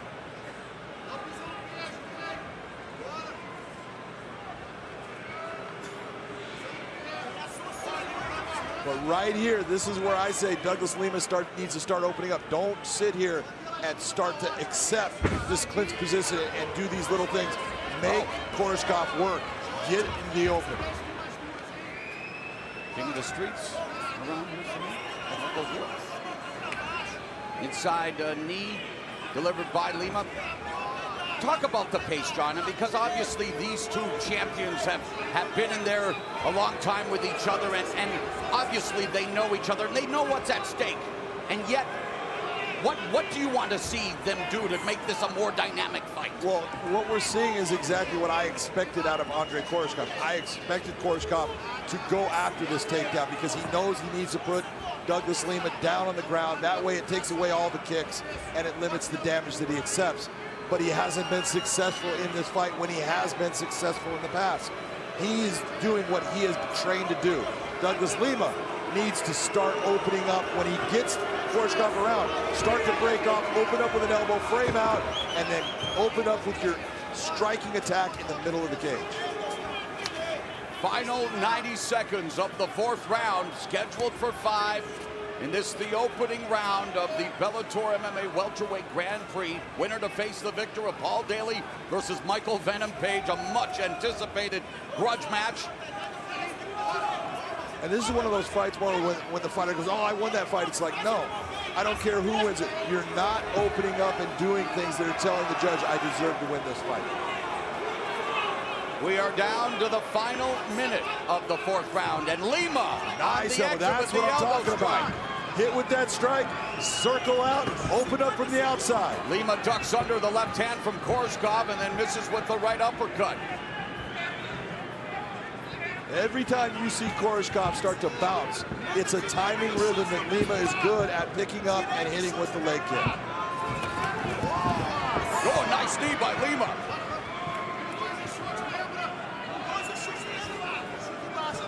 Final 30 seconds of the fourth round, and Koreshkov and Lima still trying to solve each other's puzzle. Both recording wins against the other. They exchanged the Bellator welterweight championship.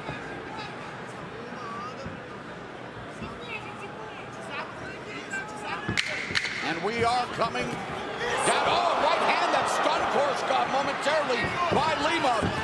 And Lima now attacking Koreshkov in the final seconds of the fourth. All right, gentlemen, last round. Let's do this. The bell in the fifth and a final round in this battle of former Bellator welterweight champions to kick off the Bellator MMA welterweight Grand Prix. According to Big John's unofficial scorecard, Lima is ahead by 2 points, which would indicate that Koreshkov would need a finish in order to advance to the semifinals. Koreshkov was very impressed by Lima's performance against Rory McDonald, and he told us that he wasn't going to rush in and try to finish him right away, because that's how well he was able to catch him the last time. But now is the time. 4 minutes, 20 seconds left. Someone needs to impose their will and skill on the other, John. There comes a point where your corner should be at least having an idea of, that's a close round, or we lost that round. And in this situation, they should be telling Koreshkov, you need to open up, you need to go after it. Lima told us the trilogy fights, of course, are special. They've spent a lot of time in the cage together. He can't wait to finish this chapter off. He's come in ready. Says it's time to perform, and now is the time. And now that you see Koreshkov going backwards, he is telling you all of that energy, all of that damage is starting to take effect. Douglas Lima moving forward is a bad thing for Andrei Koreshkov. Left hook, right uppercut, right hand, left hook by Lima.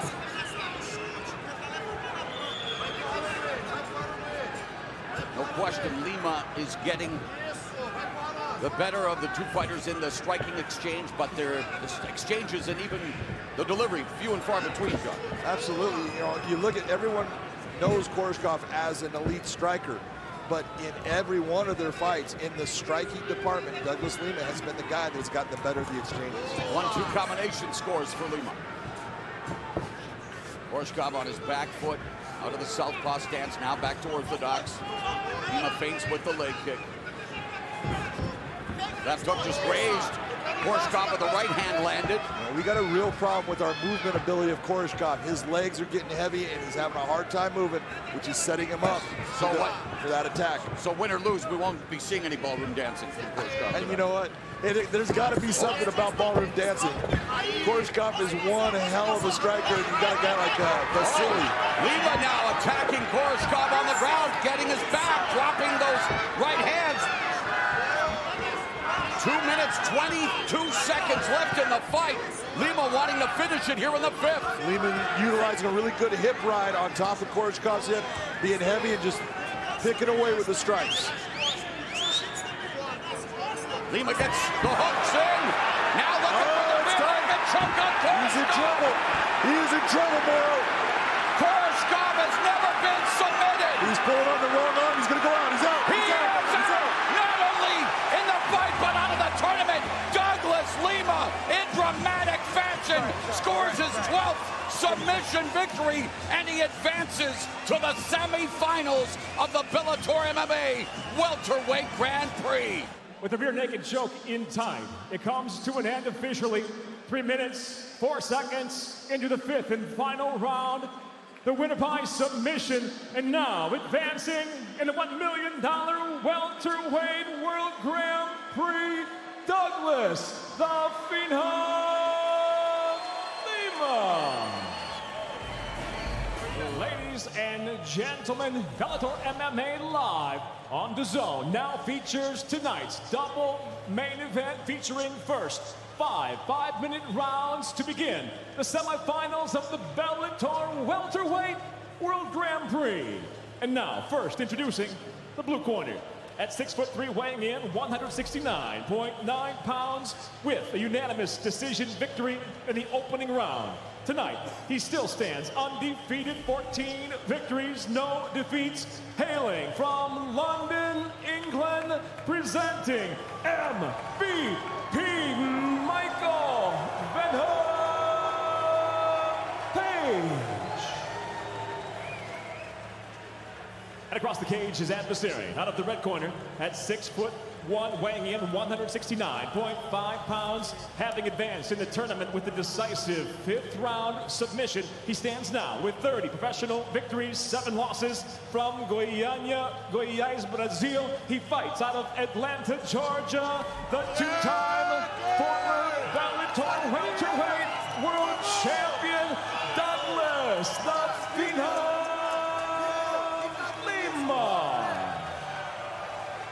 And the referee in charge of the action, Mike Beltran. Look at it, guys. All right, gentlemen, over the rules already. Protect yourself at all times. Obey my commands at all times. Touch gloves now if you want. The sound of the bell, come on out. Handle your business. Let's go.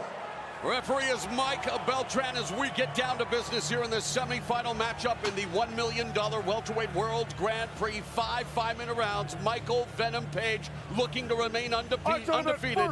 Douglas Lima looking to advance to the final, wanting another crack at becoming welterweight champion. In the other semifinal, champion Rory McDonald will defend against Neiman Gracie June 14th, and immediately Michael Venom Page showing off that unorthodox striking, John. Doing a very good job of coming out and controlling basically the center of the cage, keeping Douglas Lima's back to the cage. That's a good idea, but he needs to be very careful of Douglas just swinging him around and putting his back to the cage. Both fighters feel that while it would be a tough fight, that Rory McDonald should advance to the final with that welterweight championship. But tonight it's all about Lima and Page, and Lima coming forward slowly, knowing full well that the self-proclaimed snake charmer is going to try to mesmerize and hypnotize Lima, but I don't think a veteran like Lima will fall for something like that. Well, I expect this to be a slow round for Douglas Lima because he has to try to figure out that range and that motion that Michael Venom Page brings. It is awkward. It is different. Just relax, take your time, and hit that low kick just like you're talking about. You do that, you will start to slow down all of that motion. And while some people feel that, you know, they look at Michael Venom Page, what is he doing expending all of this energy? In many ways, he's hiding his offense just like that. The guy's as precise as a jeweler, and his timing makes metronomes envious, John. I will tell you, when a guy has his hands down low, it is very difficult to see. When your hands are up, it's hard to see some of the shots that'll come up from that range. Now, obviously, his chin is out there, and he is open to be hit. But the question is, can you close that distance and land that shot on it? Page admitted to us he wasn't all there mentally in the fight against Paul Daley, mourning the loss of his father who died on Boxing Day last year. Quickly surges in and out looking for that right hand. Meanwhile, Lima looking to collect data before collecting that elbow. The takedown is secured by Douglas Lima here in round one. And that right there, that was Venom Page feeding Douglas Lima exactly what he needs. He closed the distance. He tried to attack, which is good, but he went right into the range of Douglas Lima now being able to grab a hold of him. This is the area that I believe Douglas Lima has the biggest advantage in this fight. Lima has secured 12 submission wins, including that 5th round rear naked choke against Andrei Koreshkov in the first fight of this welterweight world Grand Prix. And now Page looking to control his posture, control his arms from his back. And let's not discount what Page is learning on the ground as well in his camp. Oh, absolutely. Look at Michael Venom Page. I tell people all the time, his grappling is much better than people give him credit for. He's very much like an Anderson Silva. No one thinks, everyone says, oh, Anderson is a stand-up fighter, but Anderson has a very accomplished submission game. So does Venom Page, but when you look and say comparative to Douglas Lima, he doesn't have the time on the ground, doesn't have the time in that range that he's going to be able to be as good as what Douglas Lima has been able to accomplish in his life. Last submission win for Page was at Bellator 153 in April of 2016 over Jeremy Holloway with that aforementioned sock lock, Estima lock. It's painful is what it was. It's modified. painful. And so looking at creative offense there as well. 90 seconds left. Lima has Page on his back, working from the closed guard. Good hand grappling by Page. Page has done a very good job of controlling the wrist. He's got a strong grip, but that grip will start to go away. You continue to squeeze really hard, holding on to the forearm area of Douglas Lima. Eventually, it starts to wear down. Coming up on the final 60 seconds of the opening round, Lima secures the takedown, but not able to capitalize on this opportunity thus far. Less than a minute now left in this first frame. Man, great hand grappling here by Page. Absolutely beautiful control of the wrist. Page has been able to stop everything Douglas Lima wants to do here. You even even see Douglas starting to look towards rolling that elbow over through the center gap right onto the top of Phenom Page's head, and he can't even do that based upon the positioning of the wrist and the strength of Michael Phenom Page. Do your position, it's gotta work.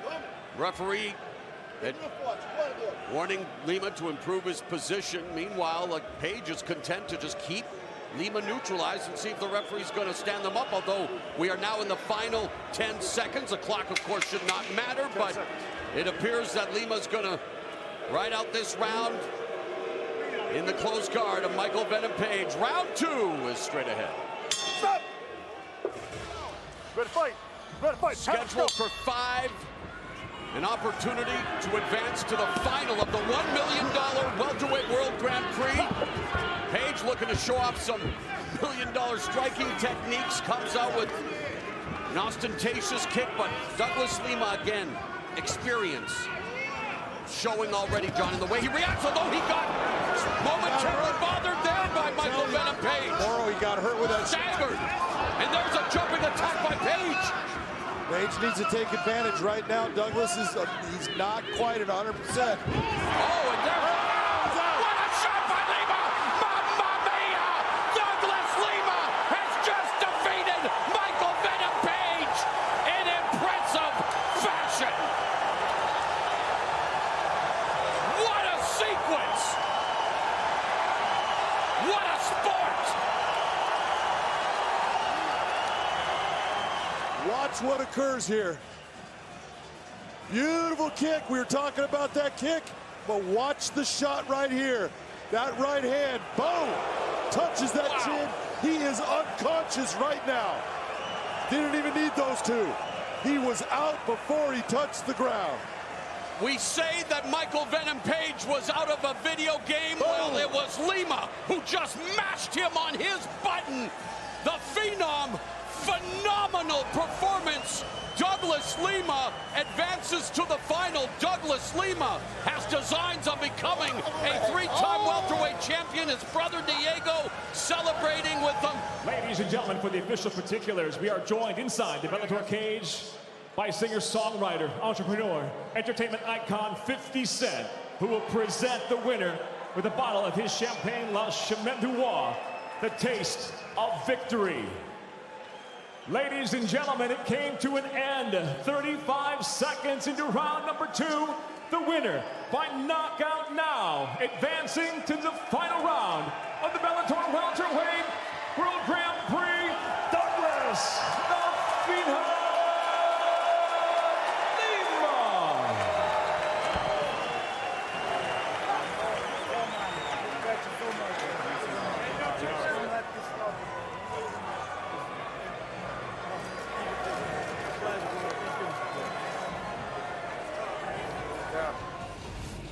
Ladies and gentlemen, Bellator MMA live on DAZN from Mohegan Sun. The time has come for the final fight in the $1 million Bellator Welterweight World Grand Prix.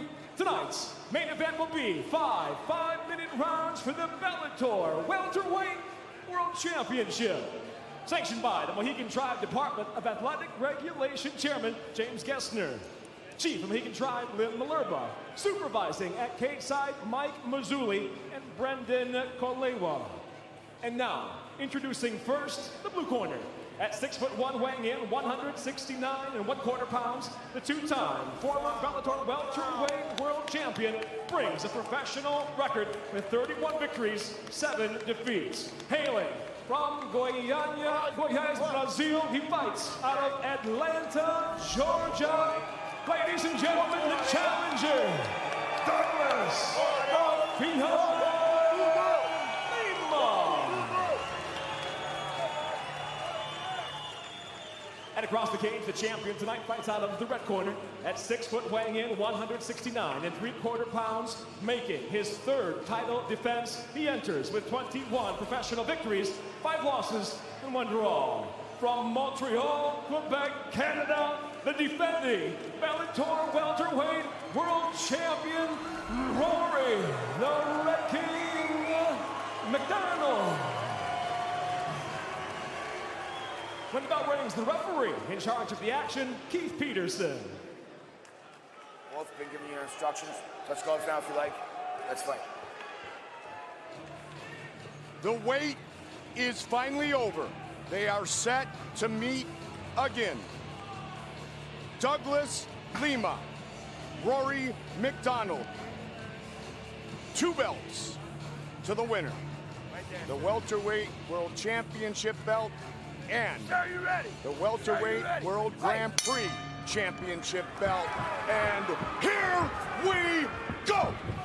Rory McDonald in the red gloves, Douglas Lima in the blue gloves. 9th Bellator world title fight for Lima. 6th world title fight for Rory McDonald.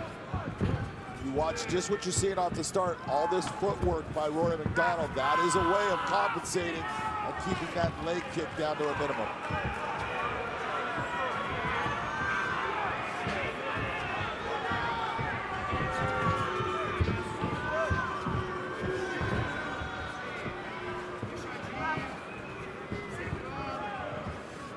Who will strike first? Just answered that question. He didn't quite go to the location that we would think he'd want to. Took it to the thigh. One thing we know, Douglas Lima is one of the heaviest kickers you will ever find in the sport of MMA. His leg kicks are gruesome. He said, and I quote to us earlier in the week, he is not taking me down tonight. I talked to Brian Stan long ago when he used to work out with Douglas Lima. He used to talk about how difficult it was for him as a middleweight or light heavyweight to take Douglas Lima down. He goes, he's one of the most frustrating individuals you've ever worked out with, because when he doesn't want you to take him down, he is just horrible in what he does to you and his ability to keep you from putting him on the ground. I said at the very top of the show, Rory McDonald was the nail for many, many weeks, many, many months at the tender age of 14, 15, and 16. But he kept coming to the gym, and David Lee believed in him. And here he is today, at 30 years old, a world champion trying to defend his belt for the 4th time. One thing we know, coming from TriStar, Rory with Frias Zahabi. Frias is one of the best game planners there is in the sport of MMA. When he breaks down a fighter and figures out a way to attack that fighter, he's done it with so many guys in the past, especially with Rory, being his fighter. The way he went about making a game plan for Rory when he fought Tyron Woodley, it was just absolutely perfect. And here comes that possible takedown. Nice job of fighting it off by Douglas, getting his back to that cage. That allows him to use it as a balance point. He was almost leaning over, almost going down. Stop that. Now he's in a position basically being neutral, even though his back is against the cage.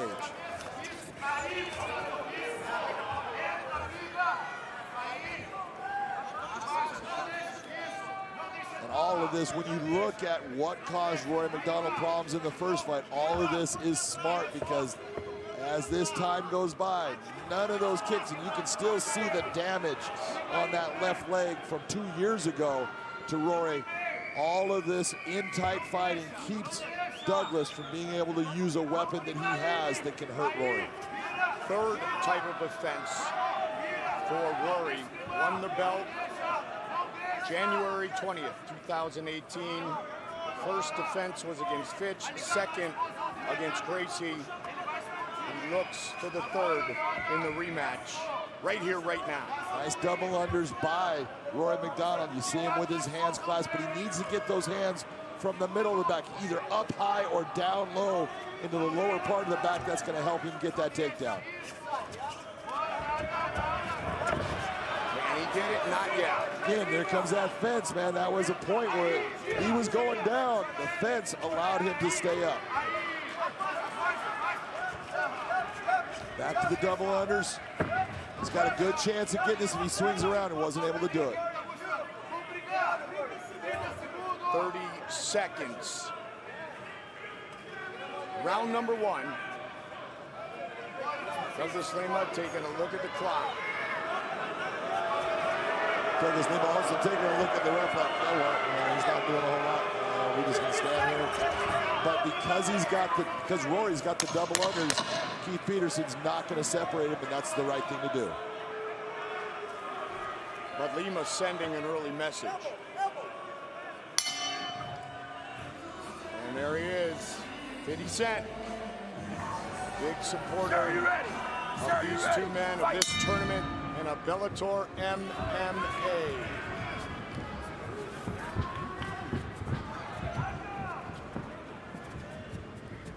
Round 2. I like the fact that Douglas Lima is coming out and he's taking control of the center of the cage. I talked about where he had problems in his first fight was when his back went against that fence. Rory was able to dictate where the fight was going to take place, and he didn't have a lot of movement. In the center of the cage is where he started to come on in the 3rd and 4th rounds. Rory switching his stance continuously, trying to make sure that that leg is not a target again here tonight in the rematch. Low kick. Rory's never really been a southpaw fighter, and if he opens himself up into the southpaw stance, it will take that leg away, but it will open him up for body attacks with those kicks by Lima. Lima said in the first fight that he showed Rory McDonald too much respect. Much like Rory's teammate years ago, George St. Pierre, said about his first fight against Matt Hughes. Tonight, not the case in the mind of Douglas Lima. He is confident that his banner will hang amongst the champions again after tonight's battle. Well, the big difference in that one was back then George St. Pierre wasn't the champion, Matt Hughes was. And when these guys faced out the first time, Douglas Lima was the champion. But we talk about confidence for a fighter. Confidence is key. And although he was the champion, he was in that cage looking across at a guy that he had watched fight against, like the BJ Penns, the Nate Diaz's, and the Robbie Lawlers. He saw those fights and had that in the back of his mind of, man, that's that guy I've been watching. And it's all about confidence. You gotta have confidence that, you know what, I am gonna go out there, and as we talked yesterday, Ray Longo, I am gonna go out and punch a hole in the middle of your chest. He was extremely complimentary in talking about how impressed he was with Rory's mental fortitude and how he left everything in the Bellator ring and how he was able to come through on one leg, John, in that 5th and final round. Yeah, I mean, it was just an incredible display of heart, determination, because we thought he was done. I'll be honest, I watched him, and he's just lost these last 2 rounds. That leg is a mess. He is in trouble, and he came out, he got that takedown. He stayed on top of Douglas Lima. He landed big elbows and showed exactly what kind of warrior he was. Or is, excuse me. Second takedown attempt, stuffed again. They battle against the cage. This is similar to what we saw in Douglas Lima against Koreshkov in their first matchup. Koreshkov kept taking Douglas Lima down.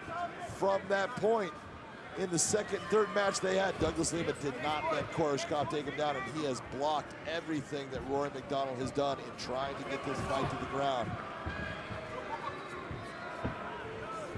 Right now, I would just like to see Douglas Lima start to open up just a little bit more, start to go after more combinations.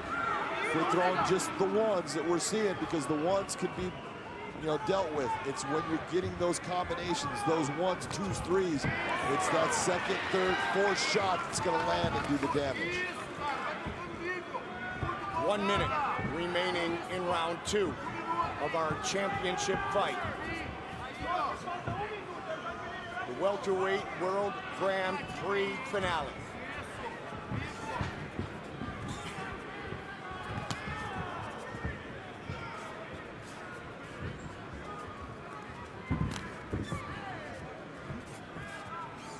trying to utilize the jab. That's right, that combination. That was a good right hand by Douglas Lima. That thing, although Rory did get his arm up to block, it's still, you saw it shake his head, and that was a beautiful left jab. Snapped his head back.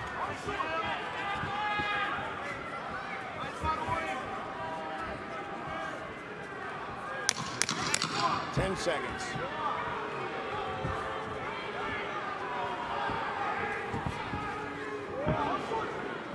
Douglas loaded up on that.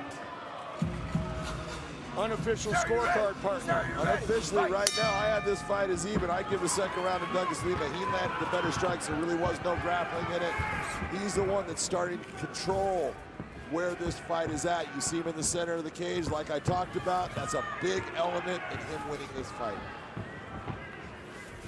Lima has been nothing short of dynamic and devastating throughout this run to the rematch with Rory.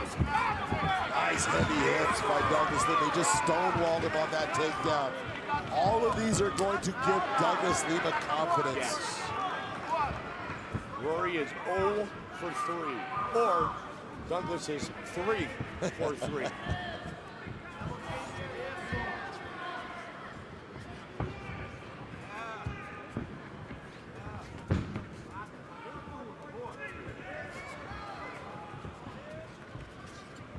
Douglas Lima said it will not take more than just a couple of kicks to work my way back to the owner of the belt. This is the round that I thought was going to start to make the difference in the fight. I felt that the first 2 rounds were going to kind of be a feeling out process, and we talked about it. I didn't think a lot was going to happen, but I said by the 3rd round, they're going to start going after each other. Rory getting in deep on that leg, but he's taking big shots.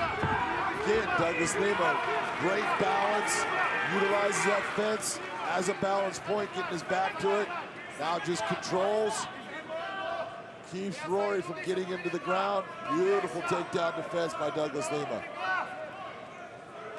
See now with the hands up high here by the double underhooks with Rory, he needs to start to utilize his hips and start to turn Douglas Lima off of the cage and then spin him out. Trap a leg, you can go outside or inside trip with it. But none of those are going to work unless you turn him off of that fence, because the fence is going to be his balance point. Douglas Lima said, "I'm better than I have ever been before." Nice job of just pushing off by Douglas Lima. Rory McDonald, 8th time scheduled for 5 rounds.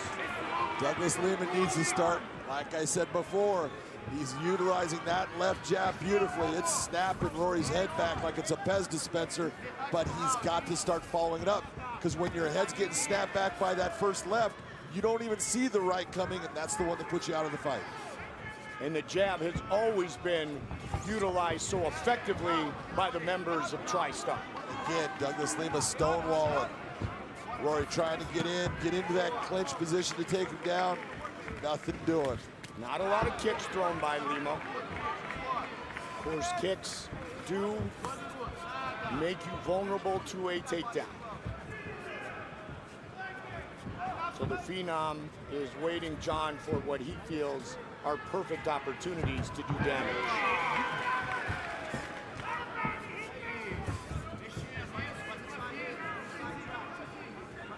Douglas Lima just keeps improving as a fighter. You're seeing his hands are getting better. It's always been that, you know, I would have told you coming in here, Rory's got the better actual boxing, better hands. Douglas definitely has the better kicks. And right now, Douglas Lima is starting to win with his hands. That left jab has been effective in this fight. It's been snapping Rory's head back. It's been doing damage. And it's keeping Rory from wanting to come in on Douglas, even though he does want that takedown. He's worried about that left hand. We asked Lima if in the back of his mind he always knew that this was going to be the ending fight of our welterweight World Grand Prix, and he said yes. And here they go again. And for Rory McDonald, it was a tough road, John, but he is here, and he has a chance to defend win the Grand Prix and that big check.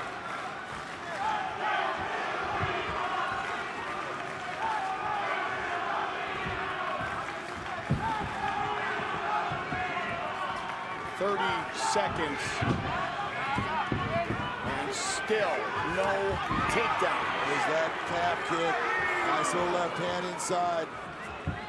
Late in this round, let's see if Lima opens up.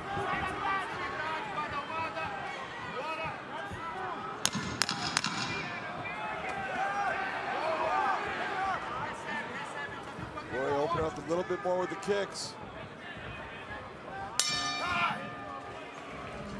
Douglas Lima went 5 rounds against Ben Askren. He said back then, I didn't have wrestling. I learned my lesson. So far, he has stuffed every takedown attempt as we have entered the championship rounds, round 4.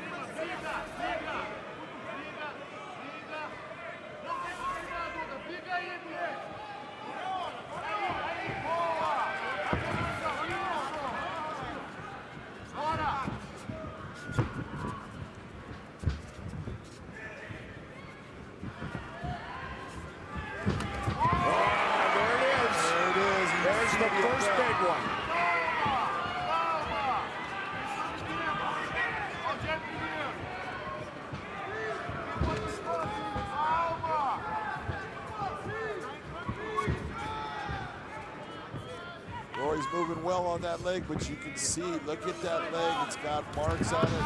The ones even before the fight, we saw it still had a look to it where it still looked swollen. Still had a bump. That's because of that fascia being split, coming off the bone due to the amount of blood that was put into his leg to try to heal that wound. Rory has been circling away from the power of that right leg, thus the left hook thrown by Douglas Lima.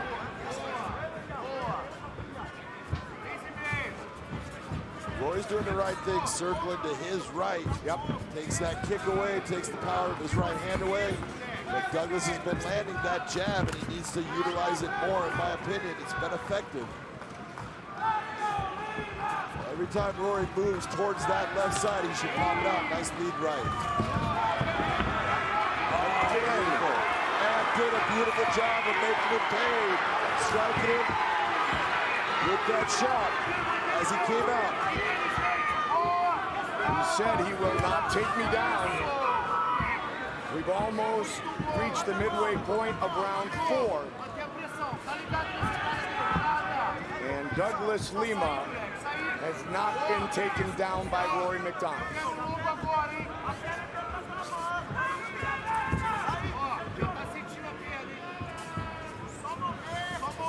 As good as both of these guys are, we're looking at, even before the fight, I thought this is going to go the 5 rounds. They're just too good.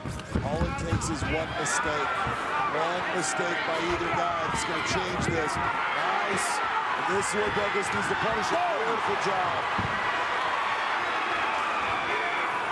And it all started with another failed takedown attempt. And the leg kicks. Yes. Those low leg kicks by Douglas Lima are death. 8th time scheduled for 5 rounds for Rory. 11th time scheduled for 5 rounds for Lima. There's 1:45 on the clock here in round 4. And normally in this position, Rory McDonald is very dangerous with his elbows. He's great at inside fighting, but he's thinking so much of getting Douglas Lima to the ground, he's not even thinking of throwing the elbow. He doesn't want to take the chance of disengaging and then being out there again and accepting another kick. You see some swelling on the leg of Rory McDonald.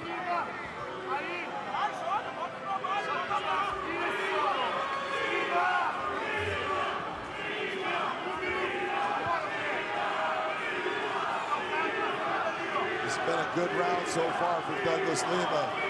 Rory's going to have to do some good work to get this round back in his favor. Who'd you give round 3 to? Round 3 I have with Douglas Lima. Right now I have in my head. spin and a miss by Rory. So far, the game plan of Lima has played out to perfection. Yeah, he's done a very good job of holding the center of the cage. He has not had his back against the cage that much. You know, Rory's tried to force him there. He's used it as a balance point when he's needed to, but nothing like we saw in the first matchup, and that's been a big difference.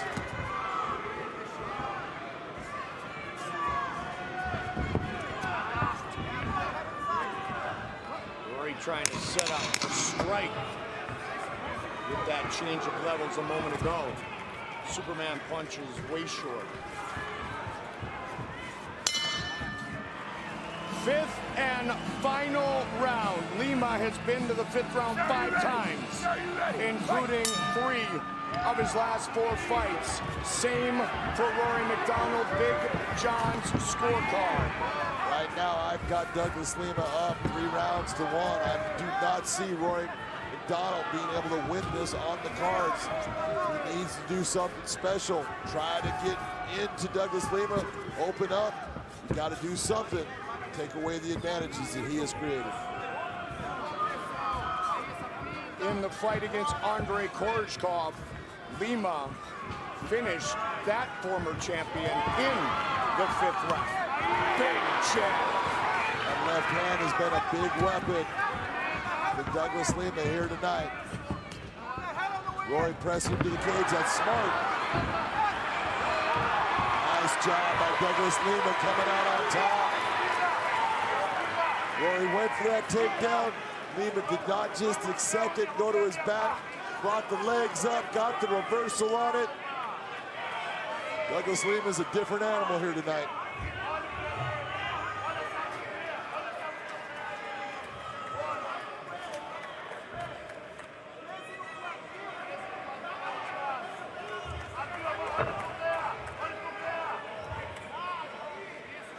Some blood coming out of the nose of Douglas Lima. He's in top position. Rory closing his guard.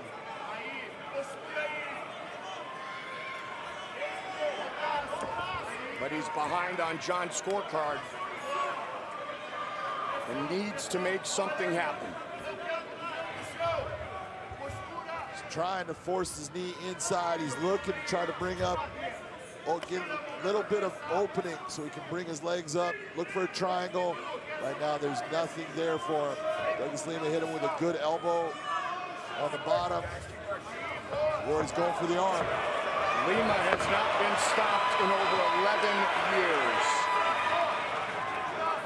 Nice attempt by Rory McDonald, just didn't have the position quite set. Twining the leg, but now he's in trouble from his position, giving his back.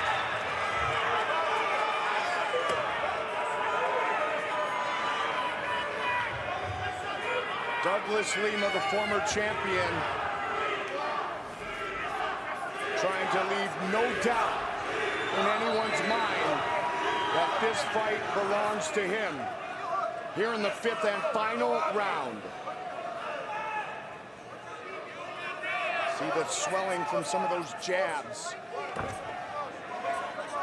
And a short hammer fist. Rory keeps on moving back and forth. Those are big, heavy shots. He needs to think about, cannot stay in that position. If it's that I have to end up pulling back and going into guard, then do it. Instead of taking those big shots from Douglas.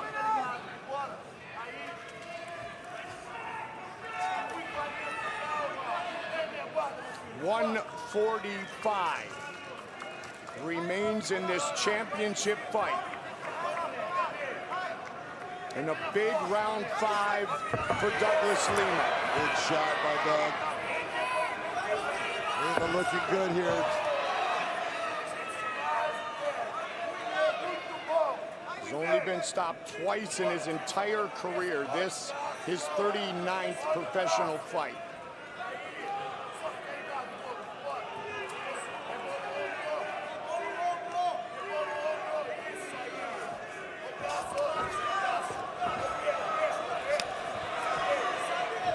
Nice movement by Rory. Was trying to set up Numaplata for a second. Looking for that reversal, looking to get Douglas Lima's back right here. Nice reversal by Rory McDonald.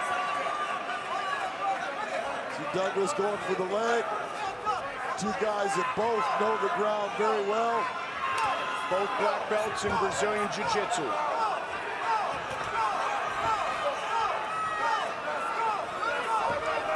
Huge sense of urgency here for the champion.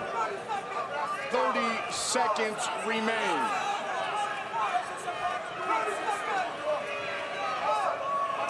You can see Rory's trying, just nothing's able to land. Unable to get anything off on the defensive work of Doug Lima. One of those out, there's a good shot. Missed. Once again, they go the distance.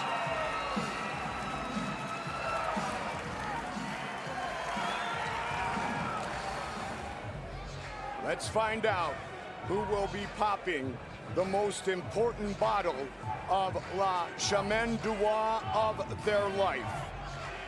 Here is Michael C. Williams with the official decision. Ladies and gentlemen, having gone the distance in this world title fight, will go to your three judges at cage side.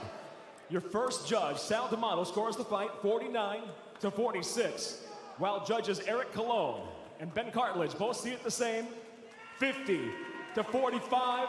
All have it for the winner by unanimous decision.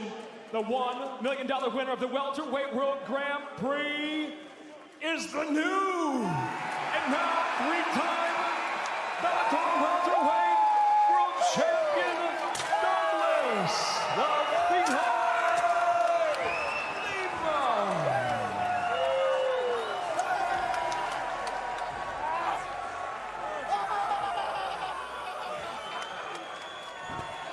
Scott Coker, 50 Cent, Rich Chow, not one, but two belts, a bottle of La Chemin Noir, and a big old check.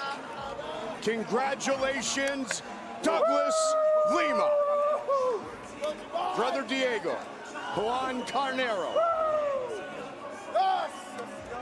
The belt belongs once again to the Brazilian. The tale of the tape then between these two outstanding middleweights, Castelo Van Steenis taking on Douglas Lima. And John, you've picked out those records, understandably. And that's because Douglas Lima has been a three-time world champion, a guy with all that experience, but he's been on a losing streak. He needs to get it back. Can he take on the young stallion in Castelo Van Steenis and get back on that win track? We're going to find out. Legends tonight, wherever you look. Talking of which, let's get to Michael C. Williams. For all those joining us tonight live on RMC, we welcome you as Bellator MMA now features the middleweight division, scheduled for 3 5-minute rounds. Live on Showtime, we introduce the blue corner. At 6'1", weighing in 185.8 pounds. Ranked now at number 10, he brings 14 professional victories, just 2 defeats. Fighting out of Rotterdam, Netherlands, Castelo, the Spaniard, Van Steenis. And across the cage, his adversary, fighting out of the red corner. At 6'1", weighing in 185.8 pounds, the 3-time former welterweight champion makes the move up to middleweight with a veteran professional record including 32 victories, 11 losses, fighting out of Atlanta, Georgia, USA, by way of Goiás, Brazil, introducing Douglas the Phenom Lima. In charge, your referee, Brian Miner.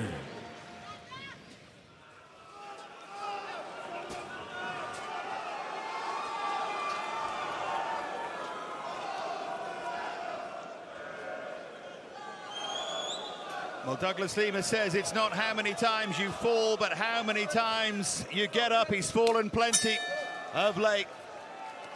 Can he drag himself to what would be a huge win for him. But Van Steenis has his eyes on the legend here. You can see Van Steenis is ready for that low kick that Douglas Lima is so good with. That foot is bouncing off of that canvas, waiting. That comes from his mentor in Gegard Mousasi, who fought Douglas Lima and had to be carried out of the cage, just like you saw Rory McDonald. That low calf kick only takes a couple before it starts eating your leg up. Well, there's clearly a plan, and he landed the first calf kick. When you asked Van Steenis about that, he very quickly said, we've got it, we're aware of it. How could you not be?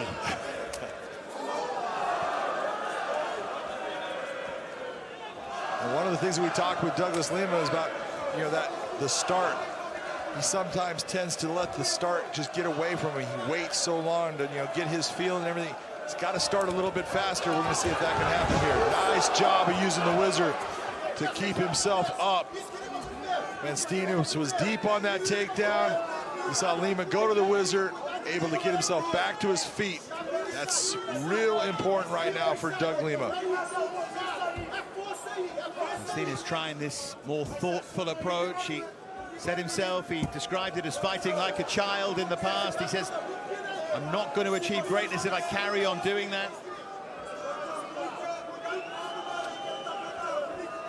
Sometimes needs to take a breath and make better decisions. He's made some good ones here so far, and he looks for that spinning back fist.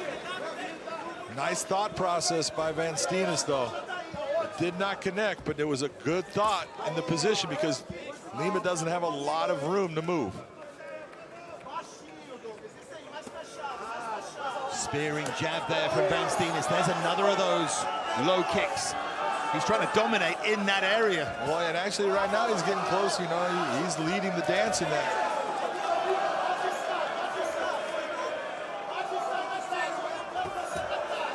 Reached with that right hand, Van Steenis.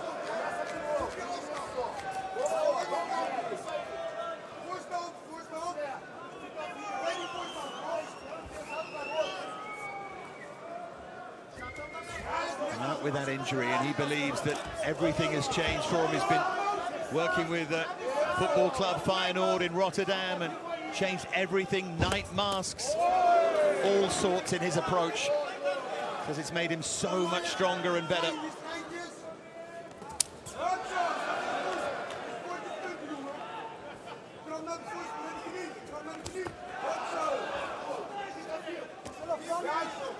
See, what you're seeing right now from Van Steenis is what Josh talks about and I talk about as far as liking. Everything he does with bad intentions. He wants to hurt you. If I throw a jab, I want it to hurt. If I throw a kick, I want it to hurt, no matter where it goes. And that's what you see when you watch Costello fight. He just has an intensity about him. Up against an opponent here for the 22nd time in the Bellator cage, Douglas Lima. Never underestimate the value of that experience. For all the attributes of Van Steenis, Lima still exceptional.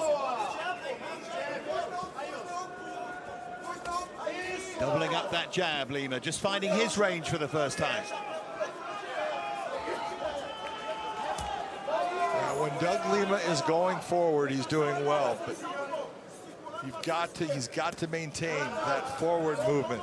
If he's getting back towards the cage, he's not feeling it, he's not doing well in the fight.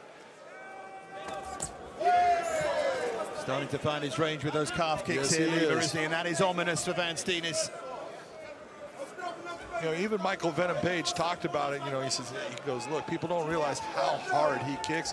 He goes, you can only take a couple. He goes, I figured out before the fight, if I can just get one or less per fight, per round, I'm doing great. Nice job again by Douglas Lima to get himself back up off of that canvas. Uses the cage to get himself back up. Closing 10 seconds of this opening round. Yet to truly catch fire, but it's been fascinating so far.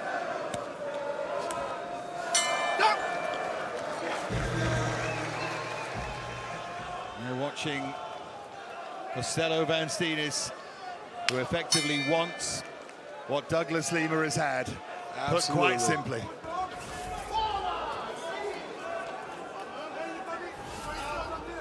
And John, you gave the first round to Costello Van Steenis. Yeah, I did. You take a look, I thought he landed the better shots. Douglas just didn't get off as much. He waited a lot more. You saw Van Steenis landing a lot more with the kicks to the body and everything, so that's what gave him the round. And it's always hard when if you're Douglas Lima that you're not losing it by much. It's just that little bit, but you lose a whole round based upon just not throwing enough. Another 3-round fight. It puts pressure on you. See if you can build on those calf kicks, though, because, as you said, listening to MVP, he won't need too many more. That was a nice check of the kick by Douglas Lima earlier, though. That did not feel good for Van Steenis when that landed.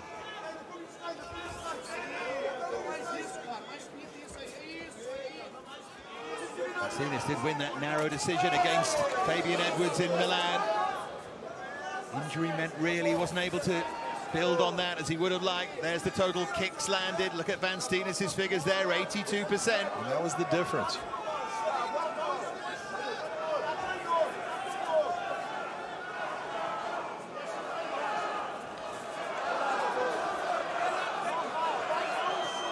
Van Steenis is true to his word. He is being more measured here. Yeah, but that left calf is starting to get eaten up. There's a straight right hand from Lima, and there's that calf kick again. And that's what you need from Douglas Lima. Now come back and do it again. Don't wait. He's got to have more just intensity in going after his opponent.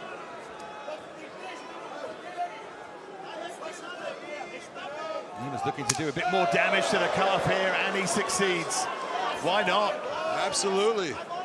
As much damage as you can do right now. Prime Miner stands him up in the end. So just watch out for that mobility on that front leg of Van Steenis.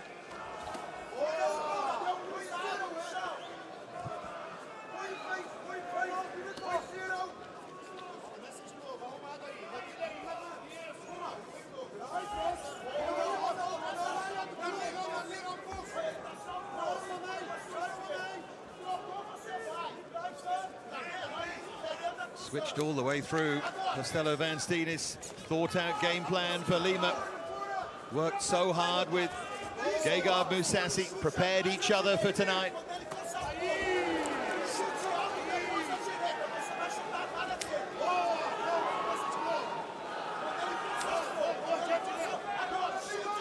Really good sharp work from Lima in this second round. Yep, and you see Van Steenis keeps on switching to the southpaw stance, putting that left lead leg to the rear because it's getting eaten up.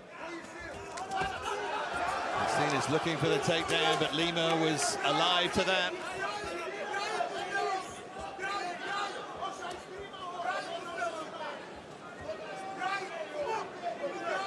Damage with the knee this time. This is really smart from Lima. Just keep attacking the legs. The more that you can attack those legs, the slower everything's going to be for Van Steenis.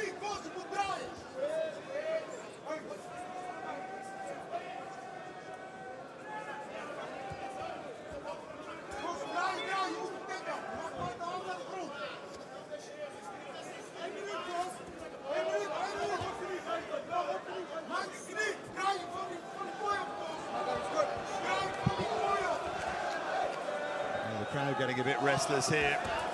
Steenis looking to take Lima down. That was a nice job by Van Steenis, and Douglas let him do it. He went almost bringing his hand up between the legs for a high crotch, and he gets it based upon it. I was thinking that Douglas needed to, in that position up against Cage, hey, do more. Don't just sit there and wait. You've got to really go after him right now. Can Van Steenis create the space to do any damage? Can he do enough to bring this round back into his favor? Got 15 seconds.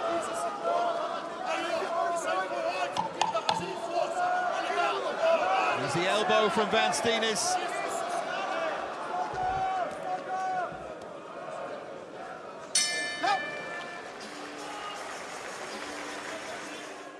Well, potentially, on John's scorecard anyway, it will be decided in this third and final round. So many people were writing off Douglas Lima.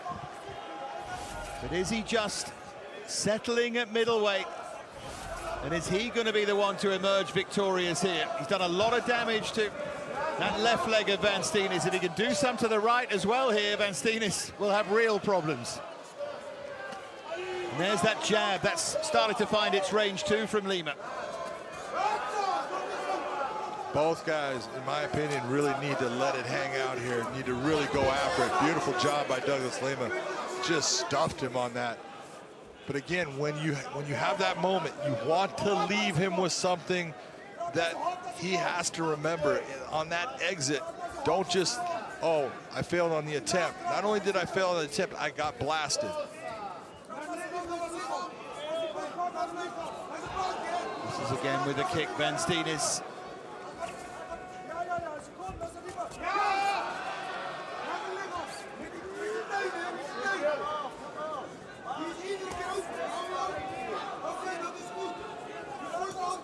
Talk about this more measured Costello Van Steenis. You start to wonder if he's a bit too measured. Well, I think it is part of, the guy he's facing. This is the biggest test that he's ever had. Oh, right hand from Lima.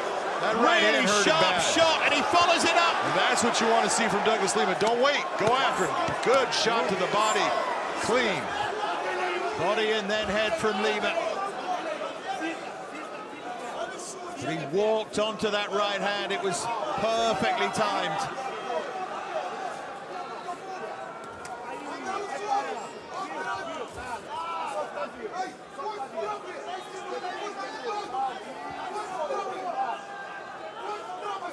Does Van Steenis now just have to take a risk here? You got to figure if you're Van Steenis right now, you're behind. So you got to do something to change this round.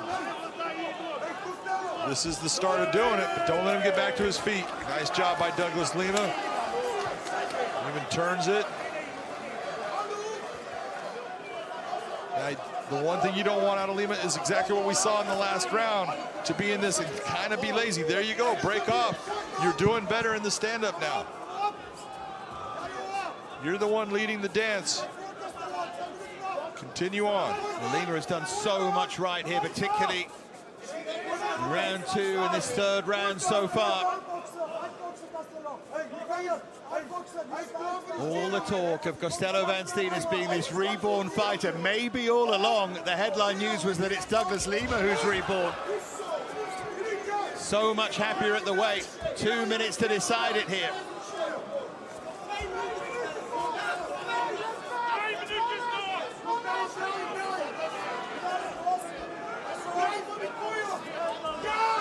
Douglas has fought so many fights in a 5-round fashion and everything.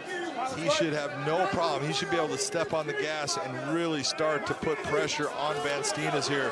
He's the guy that has the experience with all those rounds. Look at that beautiful job of digging that underhook, breaking free. But now that you break free, you want to go after him. If you're Van Steenis, you want to go back to either looking for that takedown or start landing big shots. Don't just accept. At least counter him. Douglas Lima's fought the full 5 8 times in his career, so he should be charging through the finishing tape here. A combination again from Lima. And both guys have gotten into the throwing no more than 1 or 2, one leg kick. And they're both being cautious. Both have felt the power of the others, but right now you got to remember, Van Steenis got hurt early in this round. Yeah, he recovered, but he was definitely buzzed.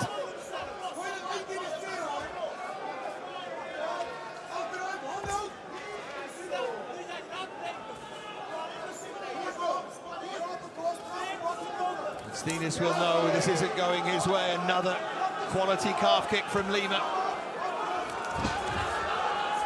Once again, the takedown defense of Lima. Van Steenis is looking for that. Lima doing a great job of turning that corner, getting that underhook, turning him around, putting Van Steenis' back to the cage. Van Steenis muscles him around. Very nicely done. Both guys working hard here in the last 10 seconds. Closing seconds of the fight here. And Steenis came out and won the opening round, but has Lima turned it round. Ladies and gentlemen, having gone the distance, we'll go now to your three judges at cage side. Ben Cartledge, Eric Colon, Chris Lee. All have it exactly the same, 29-28. I'll have it for the winner by unanimous decision, Douglas the Phenom